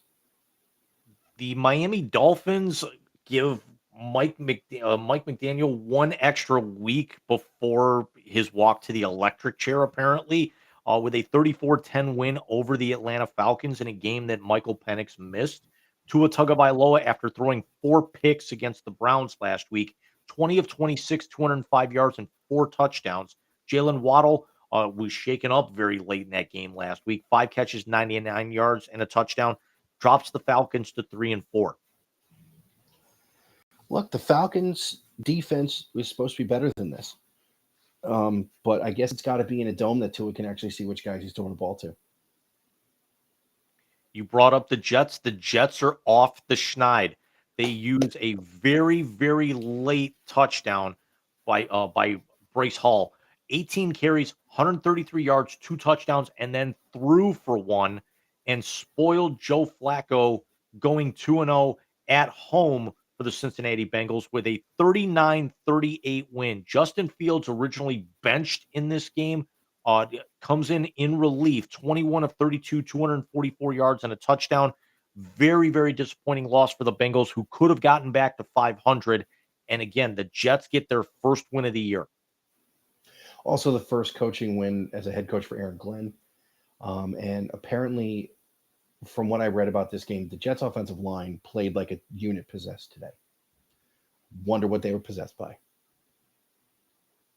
The Eagles moved to 6-2 with a 38-20 rout over the New York Giants. Jackson Dart, 14 of 24, 193 yards and a touchdown. Saquon Barkley goes off for 14 carries, 150 yards and a touchdown. But the storyline in this game, Cam Scatterbo, dislocated ankle, done for the season in a very gruesome injury. Oh, and Jackson Dart's only touchdown was to Cam on a play, blown coverage, but still. Look, everybody knows I can't stand the New York Giants. Those two guys have made them worth watching again. It's amazing. And by the way, maybe the worst call of the season this year. The only thing that would have made this worse had this happened in the Meadowlands, to where you could have blamed the MetLife turf monster on Scatterbo's injury because it already cost him Malik Neighbors for a year. Yeah, he got hit from behind and forward. There was no malicious intent. This was not a Nick Chubb situation. But I will say this, the worst call of the season came in this game. Jalen Hurts gets a first down with the tush push, is still moving forward. A defensive player from the Giants rips the ball out of his hand, and then you see the line judge coming up saying he blew it dead. He blew it dead when the play was still going. Still wouldn't have mattered at this particular point with the talent level between them. Oh, no, it's just the point. No Lamar Jackson for the 3rd straight week. No problem, apparently, as the Ravens reestablish themselves and go to 2-5 with a 30-16 win over the Chicago Bears, dropping the Bears to 4-3. However, in the loss, Caleb Williams, 25 of 38, 285 yards and an interception. Derrick Henry, 21 carries, 71 yards, 2 touchdowns. And I want to say Derrick Henry moves into, he had some history. He moved into like past Walter Payton for 7th place, I believe it was, on the touchdown list. Yep, all time. The Texans moved to 3-4 and deal the 49ers a bad loss with a 26-15 win. dropping the 49ers to 5-3. CJ Stroud, 30 of 39, 318 yards, 2 touchdowns. That's the CJ Stroud we're used to seeing. Extremely efficient, a couple of touchdowns, and doesn't turn the ball over again. That's the CJ Stroud we're used to. Not quite MVP numbers, but MVP type level of performance despite inferior competition. Baker Mayfield goes 15 of 24 for 152 yards as the Buccaneers come away with a 23-3 win over the hapless 1-7 New Orleans Saints. The Bucs move to 6-2. Spencer Rattler was benched in this game. Tyler Shuck took over for him. But the play of the game was actually the first touchdown as Rattler rolled out and the D end from Tampa played the old tip drill, tipped it up to himself, caught it, and walked into the end zone. Daniel Jones, probably Mayfield's biggest competition for MVP, goes out and has another great game. Again, albeit just like Mayfield today against much inferior competition. 21 of 29, 272 yards, 3 touchdowns. Jonathan Taylor, 12 carries, 153 yards, 2 touchdowns. Michael Pittman Jr., 8 catches, 95 yards, and a touchdown. The Colts roll 38-14 and move to 7-1 and are the mathematically the best team in the AFC right now. I don't know if this is a case of the Colts are that good or the Titans are that fucking terrible. I think it's definitely quite a bit of both. Yeah. Because this is really what the Colts needed. They had the run game. They've got the defense. They just needed an established quarterback play. And the fact that we're getting it out of Daniel Jones. Danny Dimes? What is the fucking world coming to? That might have been more the scheme that he had in the Giants, and it's apparently obvious with a better scheme and a better setup what he can do. Danny Dimes is an MVP candidate. In Foxborough, the Patriots come away with a 32-13 win over the Cleveland Browns. Drake May, 18 of 24, 282 yards, 3 touchdowns. Sat basically the entire fourth quarter as the Patriots come away with 21 points in the third quarter to basically ice the game. Travion Henderson, former Buckeye, 10 carries, 75 yards. But the story in the game, Taylor Gabriel for the Browns throws his first 2 interceptions, and the Browns get 7 sacks, including a franchise record 5 sacks out of Myles Garrett and still lose by 3 scores to where Garrett is sitting by himself on the end of the bench away from everyone as the clock is winding down at the end of the game. You took my second number, you bastard. Remember, I said it was 5. Can I ask you a question now about this? You may. The immortal Ted DiBiase said everybody has their price. You think Miles wishes he would have caught a little bargain shop and he gotten the fuck out of town?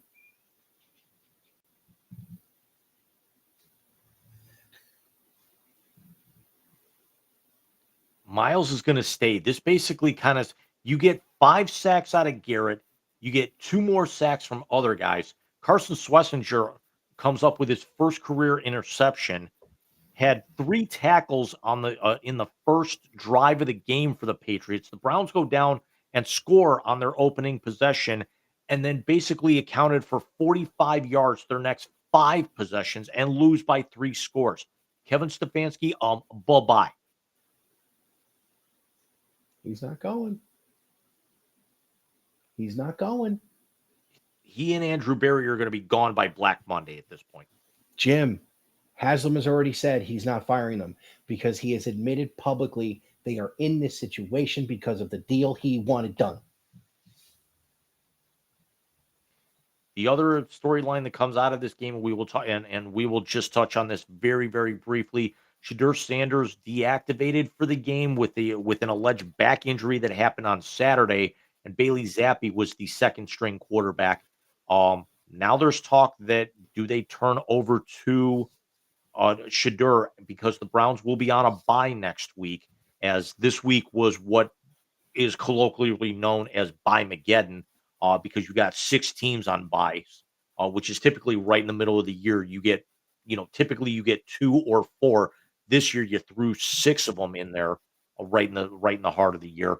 But the Browns' first game out of the bye week would actually be hosting the Baltimore Ravens, and oh yeah, Lamar Jackson's going to be back by then. Yeah, I don't think they're going to go to Shador. I think Shador's going to get traded. Look at I think Pete the Carroll trade to bring in, deadline's next week, though. like I said. Who else we got? Denver turns back the clock, throws on the John Elway era Orange Crush jerseys with the D logo on them in Mile High and proceeds to stomp the Dallas Cowboys 44-24. Bo Nix, 19 of 29, 247 yards, but 4 touchdowns. J.K. Dobbins, 15 carries, 111 yards. The Broncos moved to 6-2 and are in first place in the AFC West. And Michael, there's also I'm not going to put this up as a number of the week, but this is now 9 straight wins by the Broncos over the Dallas Cowboys. Can you name the last time the Dallas Cowboys beat the Denver Broncos? And I'm talking regardless of where it was. They didn't play him in a Super Bowl. Dallas's Super Bowls were the Bills, and the Steelers. And they haven't been back since.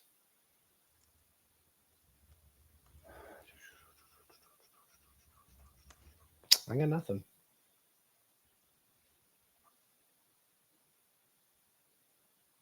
You do know this. I don't.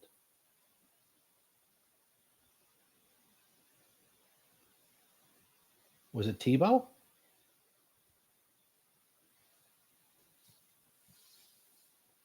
When was it? Am I going to kick myself? There's a chance you might because it's not coming up for me.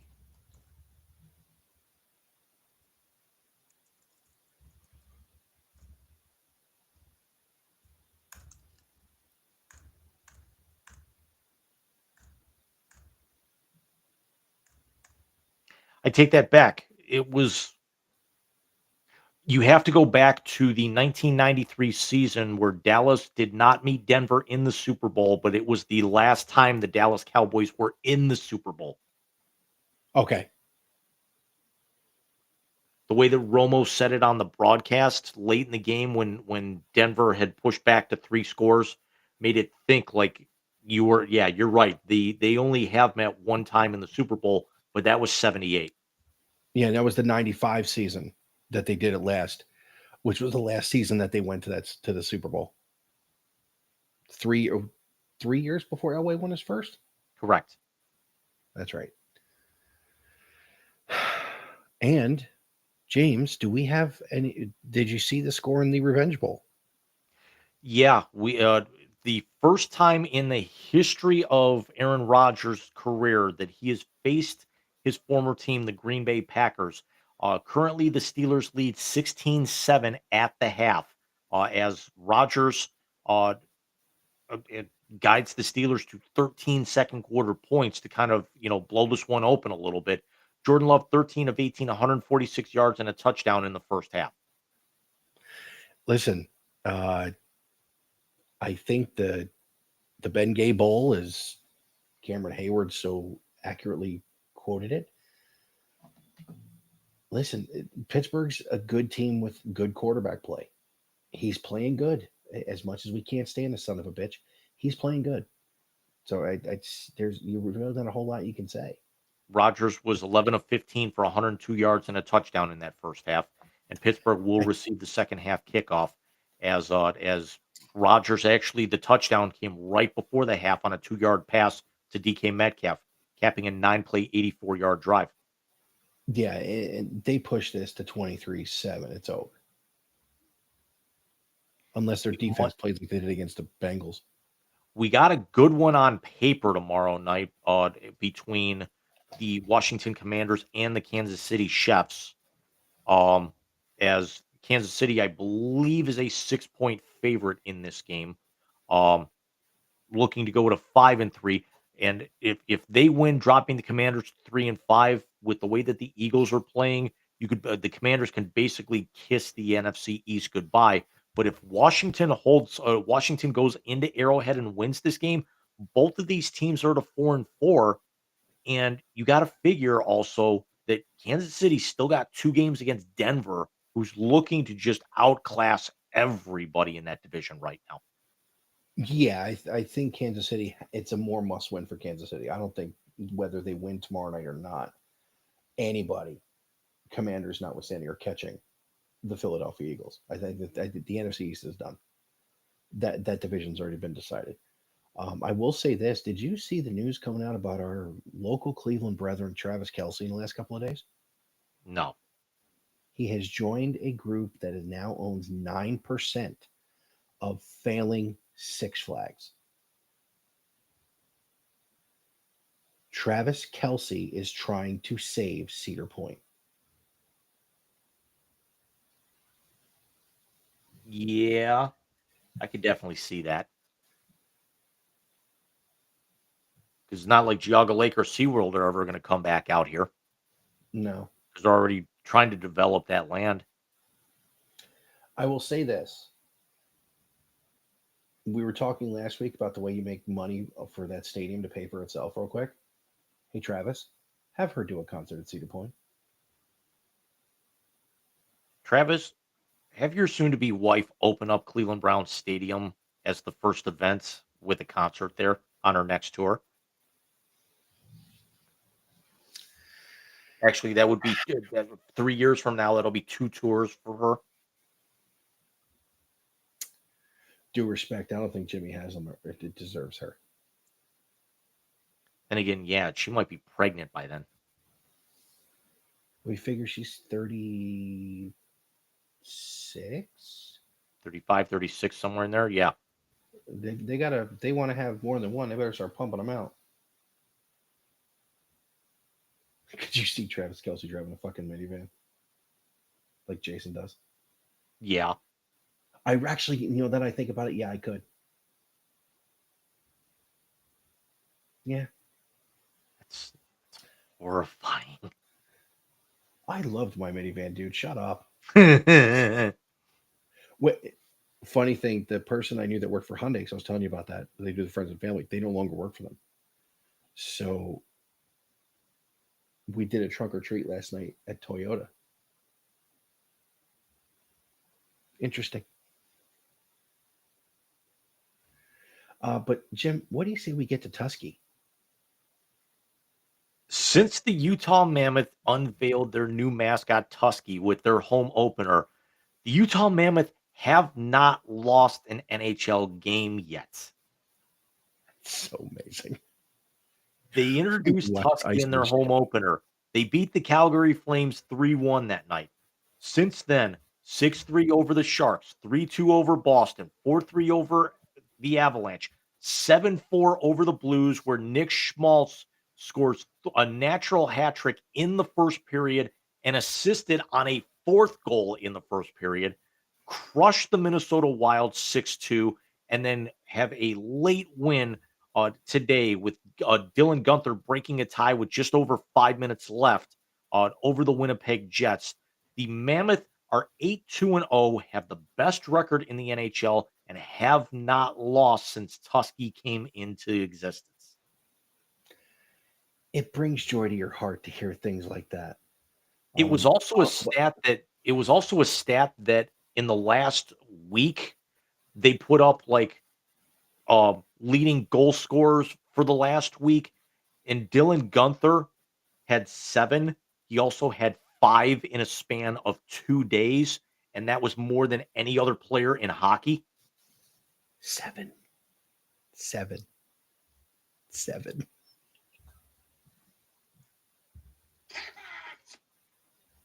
Sorry. But listen, I just so you know, we were watching Ice Age today. Just saying. going back to the NFL for a segment, for just a quick moment, we have to tip our caps, even though Mike took his off here, to a wonderful, wonderful young woman who has kind of taken the internet by storm out of the Indianapolis Colts organization. Her name is Megan McLean. We're going to throw her up on the screen, not just for what you might think, but this is Morgan McLean in her second year as a cheerleader with the Indianapolis Colts. Morgan McLean has taken over the internet, especially on social media here, not for what she's posted, but what the Colts have posted with her. Michael, you have seen this. Would you like to talk about Miss McLean? Yeah, sure. She's going for her doctorate, obviously, in occupational therapy, but she was on the sideline speaking in ASL to a child at a Colts game. I don't know if it was a Make a Wish kid or not. It's You know, now up not to there's now at least two. It's almost like she's meeting one of them a week anymore. yeah, and the fact, and I'm gonna say this. Never mind her major, what she's going to her doctorate for. This is honestly, this is the Midwest in a nutshell.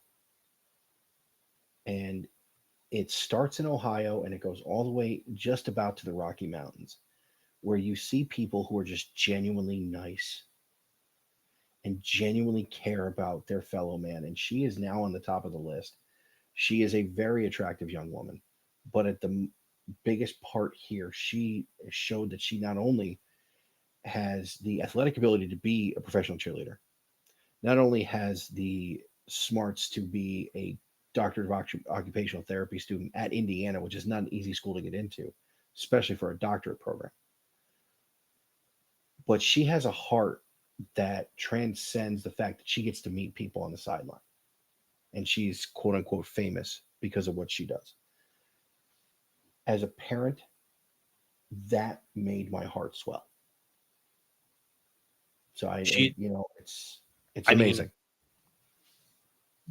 it's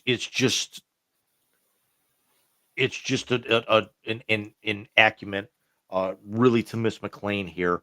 And I'm not calling her Morgan McLean. It's because she's earned the title of being referred to as Miss McLean. Um, of just her obvious, you know, uh, acumen and class of Class is the right word. for a lot of, because the Indianapolis Colts have a very entertaining social media platform, and that's namely brought on by their mascot Blue, hitting everyone in the office or on the sidelines. And when we actually were talking about this, it's like, if we're going to throw Morgan McLean up there or any of the Indianapolis Colts cheerleaders, you'd figure it's because their mascot is hitting them in the face with a cream pie, um, and then just walking away um, with it.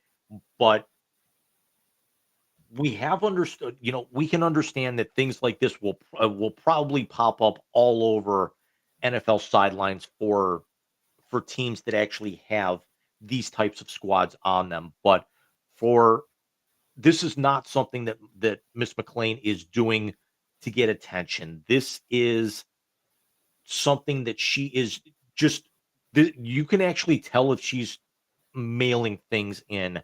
She is not. She's She not. genuinely is excited to meet these young kids, and one of them was actually using a walker, um, because of his physical disability, and she is still signing with him. And then the parents are also, I guess, the kids are, one of the kids. There was a young girl from a couple of weeks ago that, is not able to move her hands as fast. So she's doing small gestures, and Morgan is obviously being able to pick up on these. And then she's also kind of communicating verbally with the parents, who can kind of relay, to their still learning child, who can also communicate in kind of short, broken sentences, or very brief interactions or movements with Morgan McLean. So kudos to Morgan McLean, arguably the best story not on a football field that's actually come out of the NFL. I would say so far this month. I agree with you, 100%. Absolutely. So from a great story to people getting the piss beat out of them, Jim, what was UFC 321 all about? We actually had this was arguably one of the biggest events on paper in the UFC, as there were two championship title fights as the recently vacated UFC women's bantamweight uh, title was up for grabs and was won by longtime championship contender Mackenzie Dern with a 5 round unanimous decision. So congratulations to Mackenzie. But the main event was slated to be, and I say slated to be, because this actually also involves your son, who was on with us the last time we really talked UFC like this. Yes, It he was was. scheduled to be the first title defense of newly crowned uh, men's heavyweight champion Tom Aspinall defending against top I saw contender that. Cyril Gagne. Unfortunately, Gagne accidentally poked Aspinall in the eye, and just like when you're kicked low by mistake, you're given up to you're given up to 5 minutes to recover. But the problem was is that Aspinall could not see out of that eye after 5 minutes, and the bout was ruled a no contest. Yeah, I saw the Aspinall. It was a no contest. I couldn't remember. I didn't see why. And yeah, that's unfortunate because I know Zach was talking about how um even to me personally, outside of this, he was talking to me about Aspinall was coming up on his first defense. Listen, it sucks. It just absolutely sucks that that happened. And the fact that this was something that they had built for quite a while because of John Jones holding the division hostage, and now finally they give the belt to the guy who he refused to fight and then retired because he knew he was not going to be able to beat Aspinall. And then Hmm. Cyril Gagne was someone who had challenged Jones and then would like to be put up against somebody else. This on paper was supposed to be one of the best fights in the heavyweight division all year. Um, and just it's very unfortunate that, with just over a minute left in that first round, that this occurs, and then it basically ends the entire night as this was the main event of the evening. Mackenzie Dern's fight goes the full 25 minutes. And she walks away with her first UFC championship. And now, Aspinall, it's something that it's going to be able to be recovered, for it. But unfortunately, that's what the commission rules are within the UFC. You're only given 5 minutes. It's not like they could actually let them, you know, sit for 10, 15 minutes. You know, there could have been a scratching of a cornea. It's something that he'll be able to recover from. But unfortunately, with the way that the fights are scheduled, we're probably not going to see this rematch until the spring, if not next summer, with everything that the UFC has lined up to be able to run this thing back, which means Aspinall will have had the championship now for the better part of a year and not officially have had a fight with a winner or loser because this one is now kind of stricken from the record. It's marked as a no contest. Yeah, it's rough. It is, and the UFC heavyweight division hasn't been all it's cracked up to be in the last few years. This isn't the golden age of Stipe winning the championship, and he defended what 4 times in one. Correct. Um, so yeah, it's a little rough right now in the heavyweight division, but we do have some breaking news that has to go with Cleveland. So we put up some kind of music for it. One quick thing here is this was also the first ever heavyweight championship fight to be ruled a no contest at the time because the only other time it happened was when John Jones beat Daniel Cormier the first time and then 3 days later had it wiped out after testing positive for steroids. Oh, that's right. But we do have some breaking news that affects Cleveland. So if you want to hit it,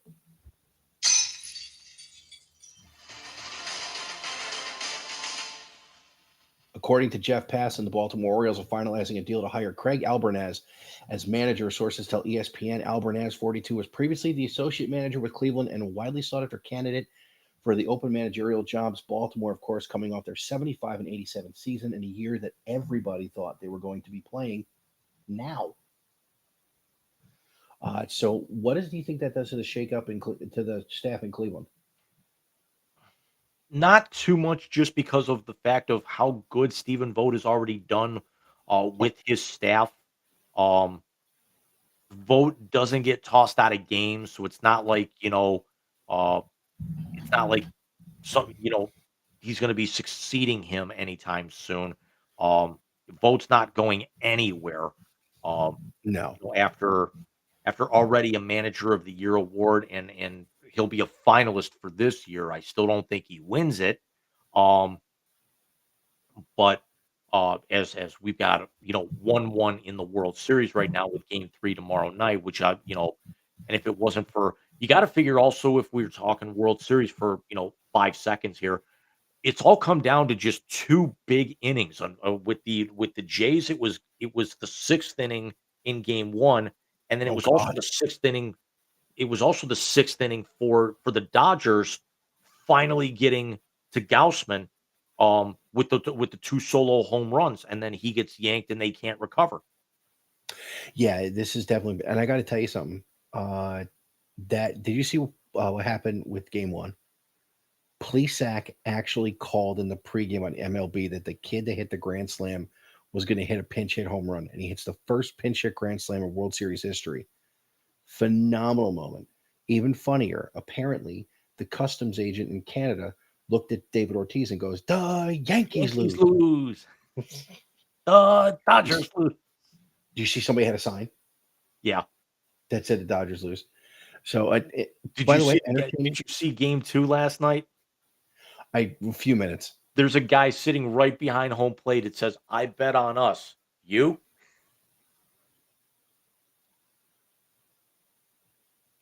I fucking love it. I got to tell you what, though, Yamamoto won a lot of points with me for throwing at Springer. And going a complete game in the World Series. Name the That's last back. time that happened. Name the last time you saw a pitcher go more than one complete game in baseball the last 3 years. Agreed. The last time I remember a pitcher taking the mound in the ninth inning for a World Series game, I don't want to talk about. Damn it. On that note, James, there's only one thing left to do.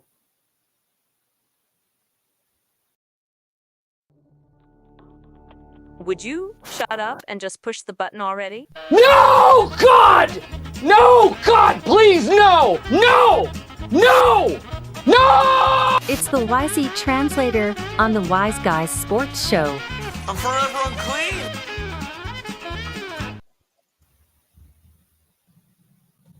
Yes, ladies and gentlemen, it is the YZ Translator, the best segment of the night because it is the last segment of the night. It's a time when James and I give each other names inside or outside of the sports world, and we come up with the first thing that pops into our head. And it has given us some classics. It has given us some moments where we shake our heads later after listening to it again, going, "What were we thinking?" But more importantly, it has given us the Chronicle. We are very quickly coming up on 100 translators. Which I promise sometime this week I will finally get around to cutting the last 2 weeks worth of translators, because I didn't do shit on my vacation last week. I don't blame you one damn bit. But James, if you would please reveal this evening's Chronicle. In honor of our anniversary tonight,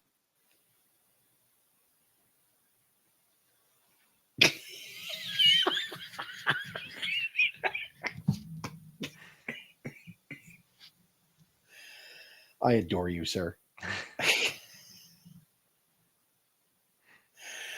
So, James, it has been incumbent upon me since the second translator, because, you gave yourself the first one.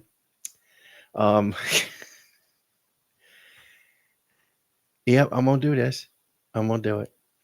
James, your first name in tonight's YZ Translator is Cleveland Browns head coach Kevin Stefanski.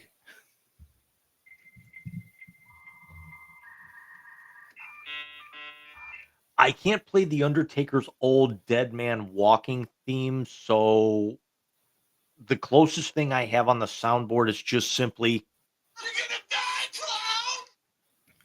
clown! bye-bye. Yeah, you've got 2 Coach of the Year awards. Granted, you're still under 500. You I don't wanna hear any more of this Shedeur crap, with this. If the kid's not ready, the kid's not ready. But then again, that's also a definite sign of that's your responsibility as the head coach and your staff to get him ready. Um, yeah, this is a 2-6 football team that has no business being 2-6, even with rookie quarterback play. Yeah. But again, as I mentioned earlier in the show, he's not getting fired because the owner has finally said what everybody has known, and that he's been handed a very bad situation. Jimmy Haslam will fire him the year going into the new stadium. And he will play it as a fresh start for the franchise with a new coach, a new GM, and a new building. We have seen Jimmy Haslam change his mind in a moment's notice. Yeah, could it's also the guy who could conceivably be your emergency quarterback right now that you are paying $46 million to sit on the damn bench. They could be coming off of pup after next week that nobody in this town ever wants to see their damn face again. And yeah, didn't he say one thing and then turn around and do the complete opposite less than 7 days later? Uh, watch what happens watch what happens if they get run off the field in 2 weeks against the Ravens after a full week off. I understand that Jimmy has only one brain cell left from sniffing all the fumes at the Pilot Flying J truck stops. But even he knows he's got to get some kind of good feeling with the press and the public.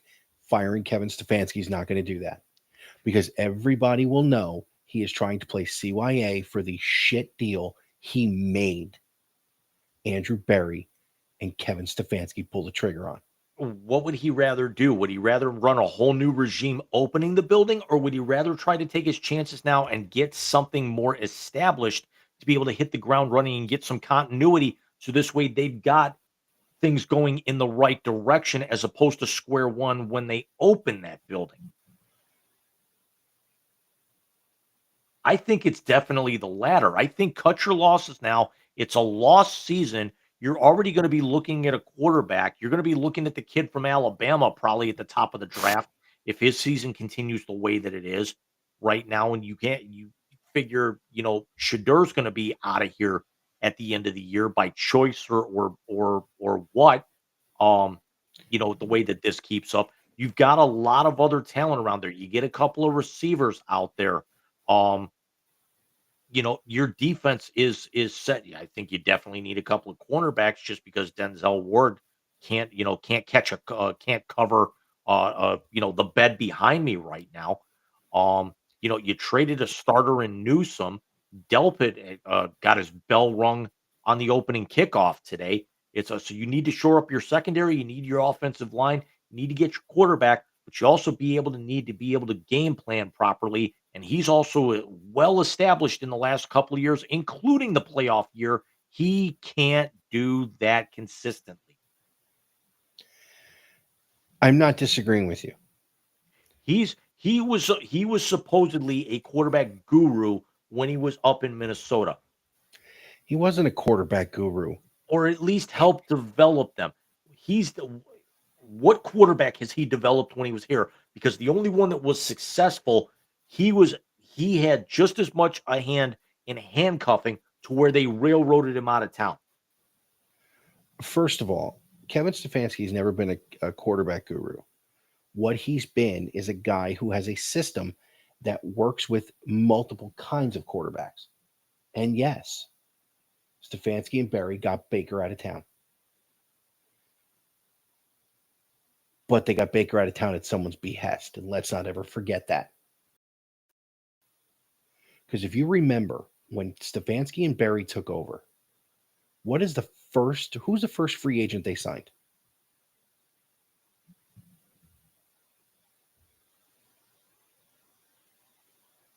Wasn't Carlos Hyde, was it? No, Carlos Hyde was John Dorsey. Yeah, buddy The boy. first free agent they signed was Case Keenum, the guy who carried the Kevin Stefanski run offense of the Minnesota Vikings to the NFC Championship game. Why? To help Baker understand the offense and to push him.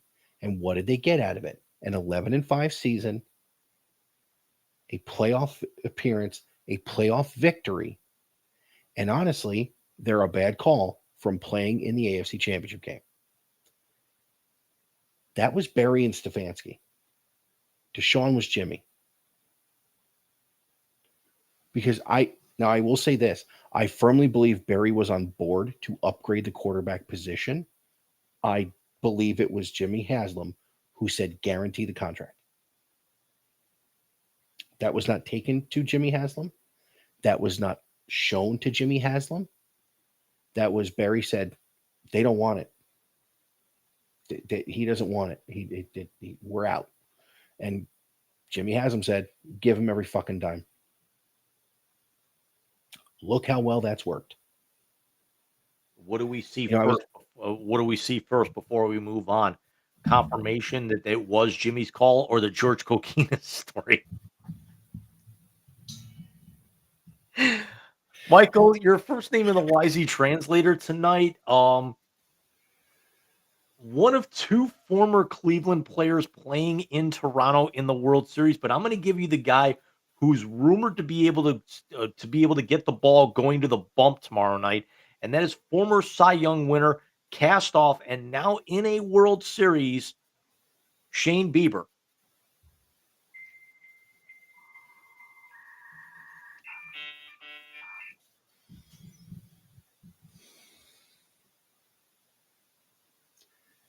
Biebers in Canada go well together.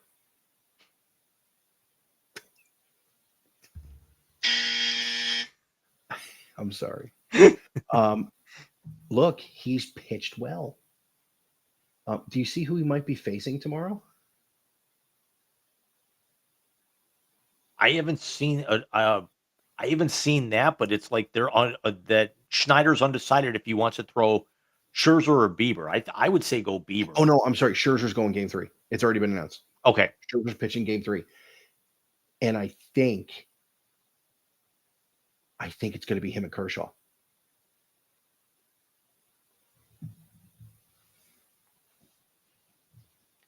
If not, it's him and Ohtani. This has got the makings of train wreck all over it because It really does. You got 54-year-old Max Scherzer. You've got rehabbed. You've got rehabbed TJ Shane Bieber going up against 53-year-old Clayton Kershaw or another TJ guy in Ohtani who hasn't started in over a year. Ohtani started game 4 of the LCS. That was the 10 strikeouts. Started consistently. Good term. As far as your question before you hit the button. I'm here so I won't get fined.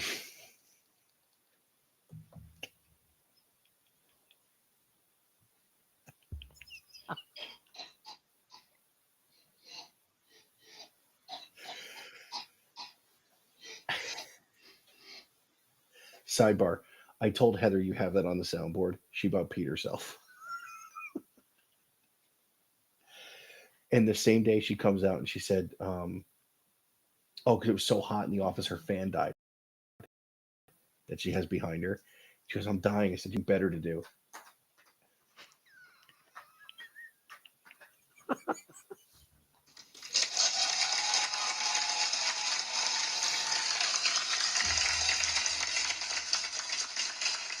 And to think one of the best ska era bands from the early 2000s got their name from the water tower in that movie. Save Ferris. That's right. Oh my God, you're dying. I heard from a friend from their girlfriend's boyfriend that he passed out at 31 Flavors last night. It's bad that I can do that. James, your final name in tonight's YZ Translator. We're going to go here, and that is head coach of the Cincinnati Bengals. What's his last name again? Who cares? Zach Wilson. That's it. No. Zach Taylor. Zach Taylor. Zach Wilson's the MILF hunter. Tank, let go. I gotta double cut this now because that's good. Could that be an OTR? Oh my God. As the cat's eating the cord to the friggin' microphone. You're not making this any better.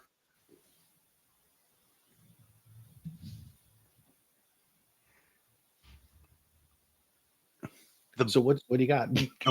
They typically don't fire coaches, but just where we actually said that Stefanski's been thrown into a terrible position with the hand that he was kind of dealt, it's going no better in the Queen City at this point because you've lost your franchise quarterback yet again to another injury. And then you've got a cast-off from within your division who already gets you out to 2-0, and then you go out and you lose to the Jets. Could be worse.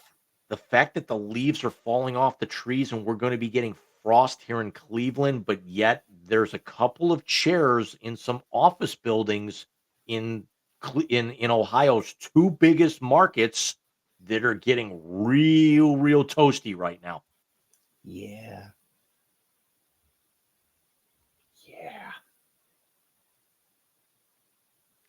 It is funny, though.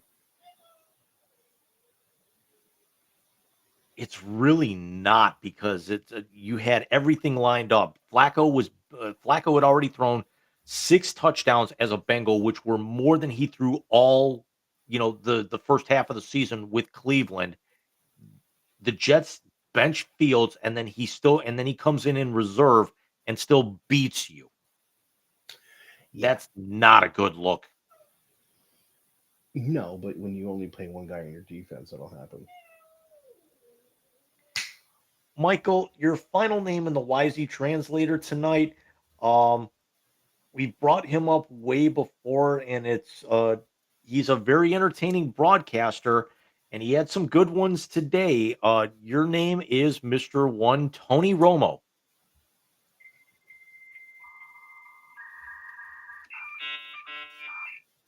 I would pay good money for a conversation between Uncle Rizzy and Tony Romo. When Uncle Rizzy's fired up. The fact that he would have, think of how great it would have been if he would have ever come to Cleveland. Oh my God. And just the endorsement that could have happened with a former rib joint here in Cleveland. You know the one I'm talking about. Yes, I do. Tony Romo's. Listen, it would have been a match made on the East Side. They also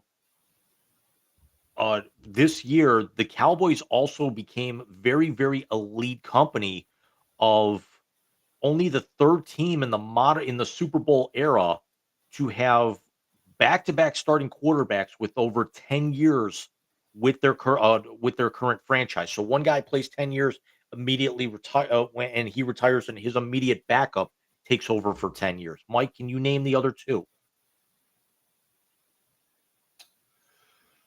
San Francisco. Correct. Montana to Young. The Packers. Yeah. Favre to Rodgers, and now it was Romo to Prescott. That's right. So, James, we have been talking of history this evening, as we will come to you next week, November 2nd already. But yesterday marked 39 years since one of the most famous moments in all of sports history. Do you know what that was? Buckner.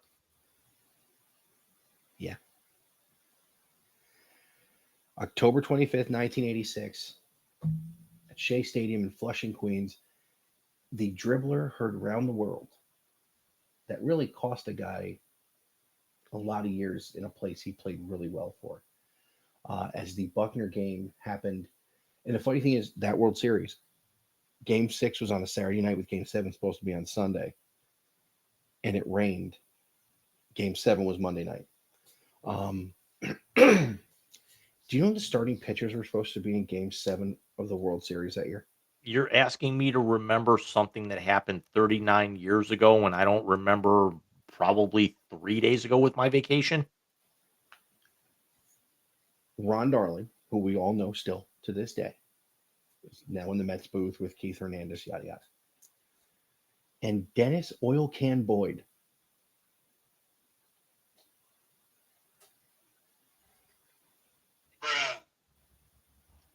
Yes.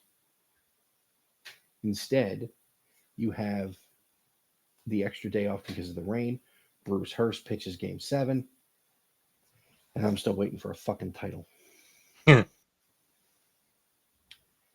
I'm probably going to be waiting.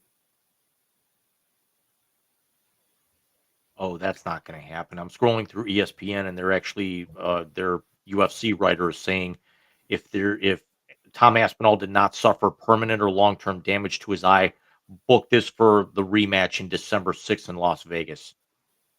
They're not going to do it. They'll make that. It would be certainly the marquee show that the UFC wants to end the year on.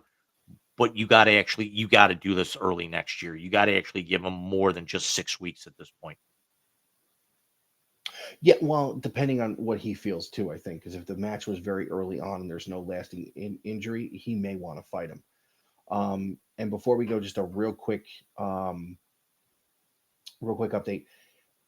Pittsburgh did score on their ensuing drive to start the second half. They kicked a field goal. It is 19-14 at the beginning of the fourth quarter. Green Bay is going in again after scoring a touchdown on their drive in the third quarter. So yes, we'll see you next Sunday night on the 2nd. And then we will not see you again until the 16th, as I will be out of town, because in the state of Georgia, they get a 4-day weekend for Veterans Day. So we will be out of town the weekend of the 9th. But we will see you next week. Obviously, we'll have a World Series winner. Yeah. Also, we got to also remember after that November 2nd show, everyone's going to have to turn their clocks back. I can't believe we're 2 weeks away from daylight savings, and then you figure we got 2 weeks until Thanksgiving. After that, 3 weeks, and then the holidays are right around the corner. We are rapidly approaching the end of the Wisey calendar. We are, and we will have. Do you just want to announce it now about the last week of November? Go ahead. Sure. The Wise Guys will not see you on Sunday, November 30th. We will see you Friday night, November the 28th, as we will, for the 4th year in a row, preview the greatest rivalry in all of sport, the 123rd playing, I believe, of the game between Ohio State, Michigan, which will be Saturday at high noon from Ann Arbor. Hopefully this is the year the trend changes. As since the Wise Guys have been doing this, the Bucks haven't won. It's become the best part about it is that even if it bucks the trend, one of the people on this panel doesn't give a shit, so no lumps are going out because there's no bet going on. No. The lumps will go out somewhere else during the year. For you, anyway. I will find a way to give them to you.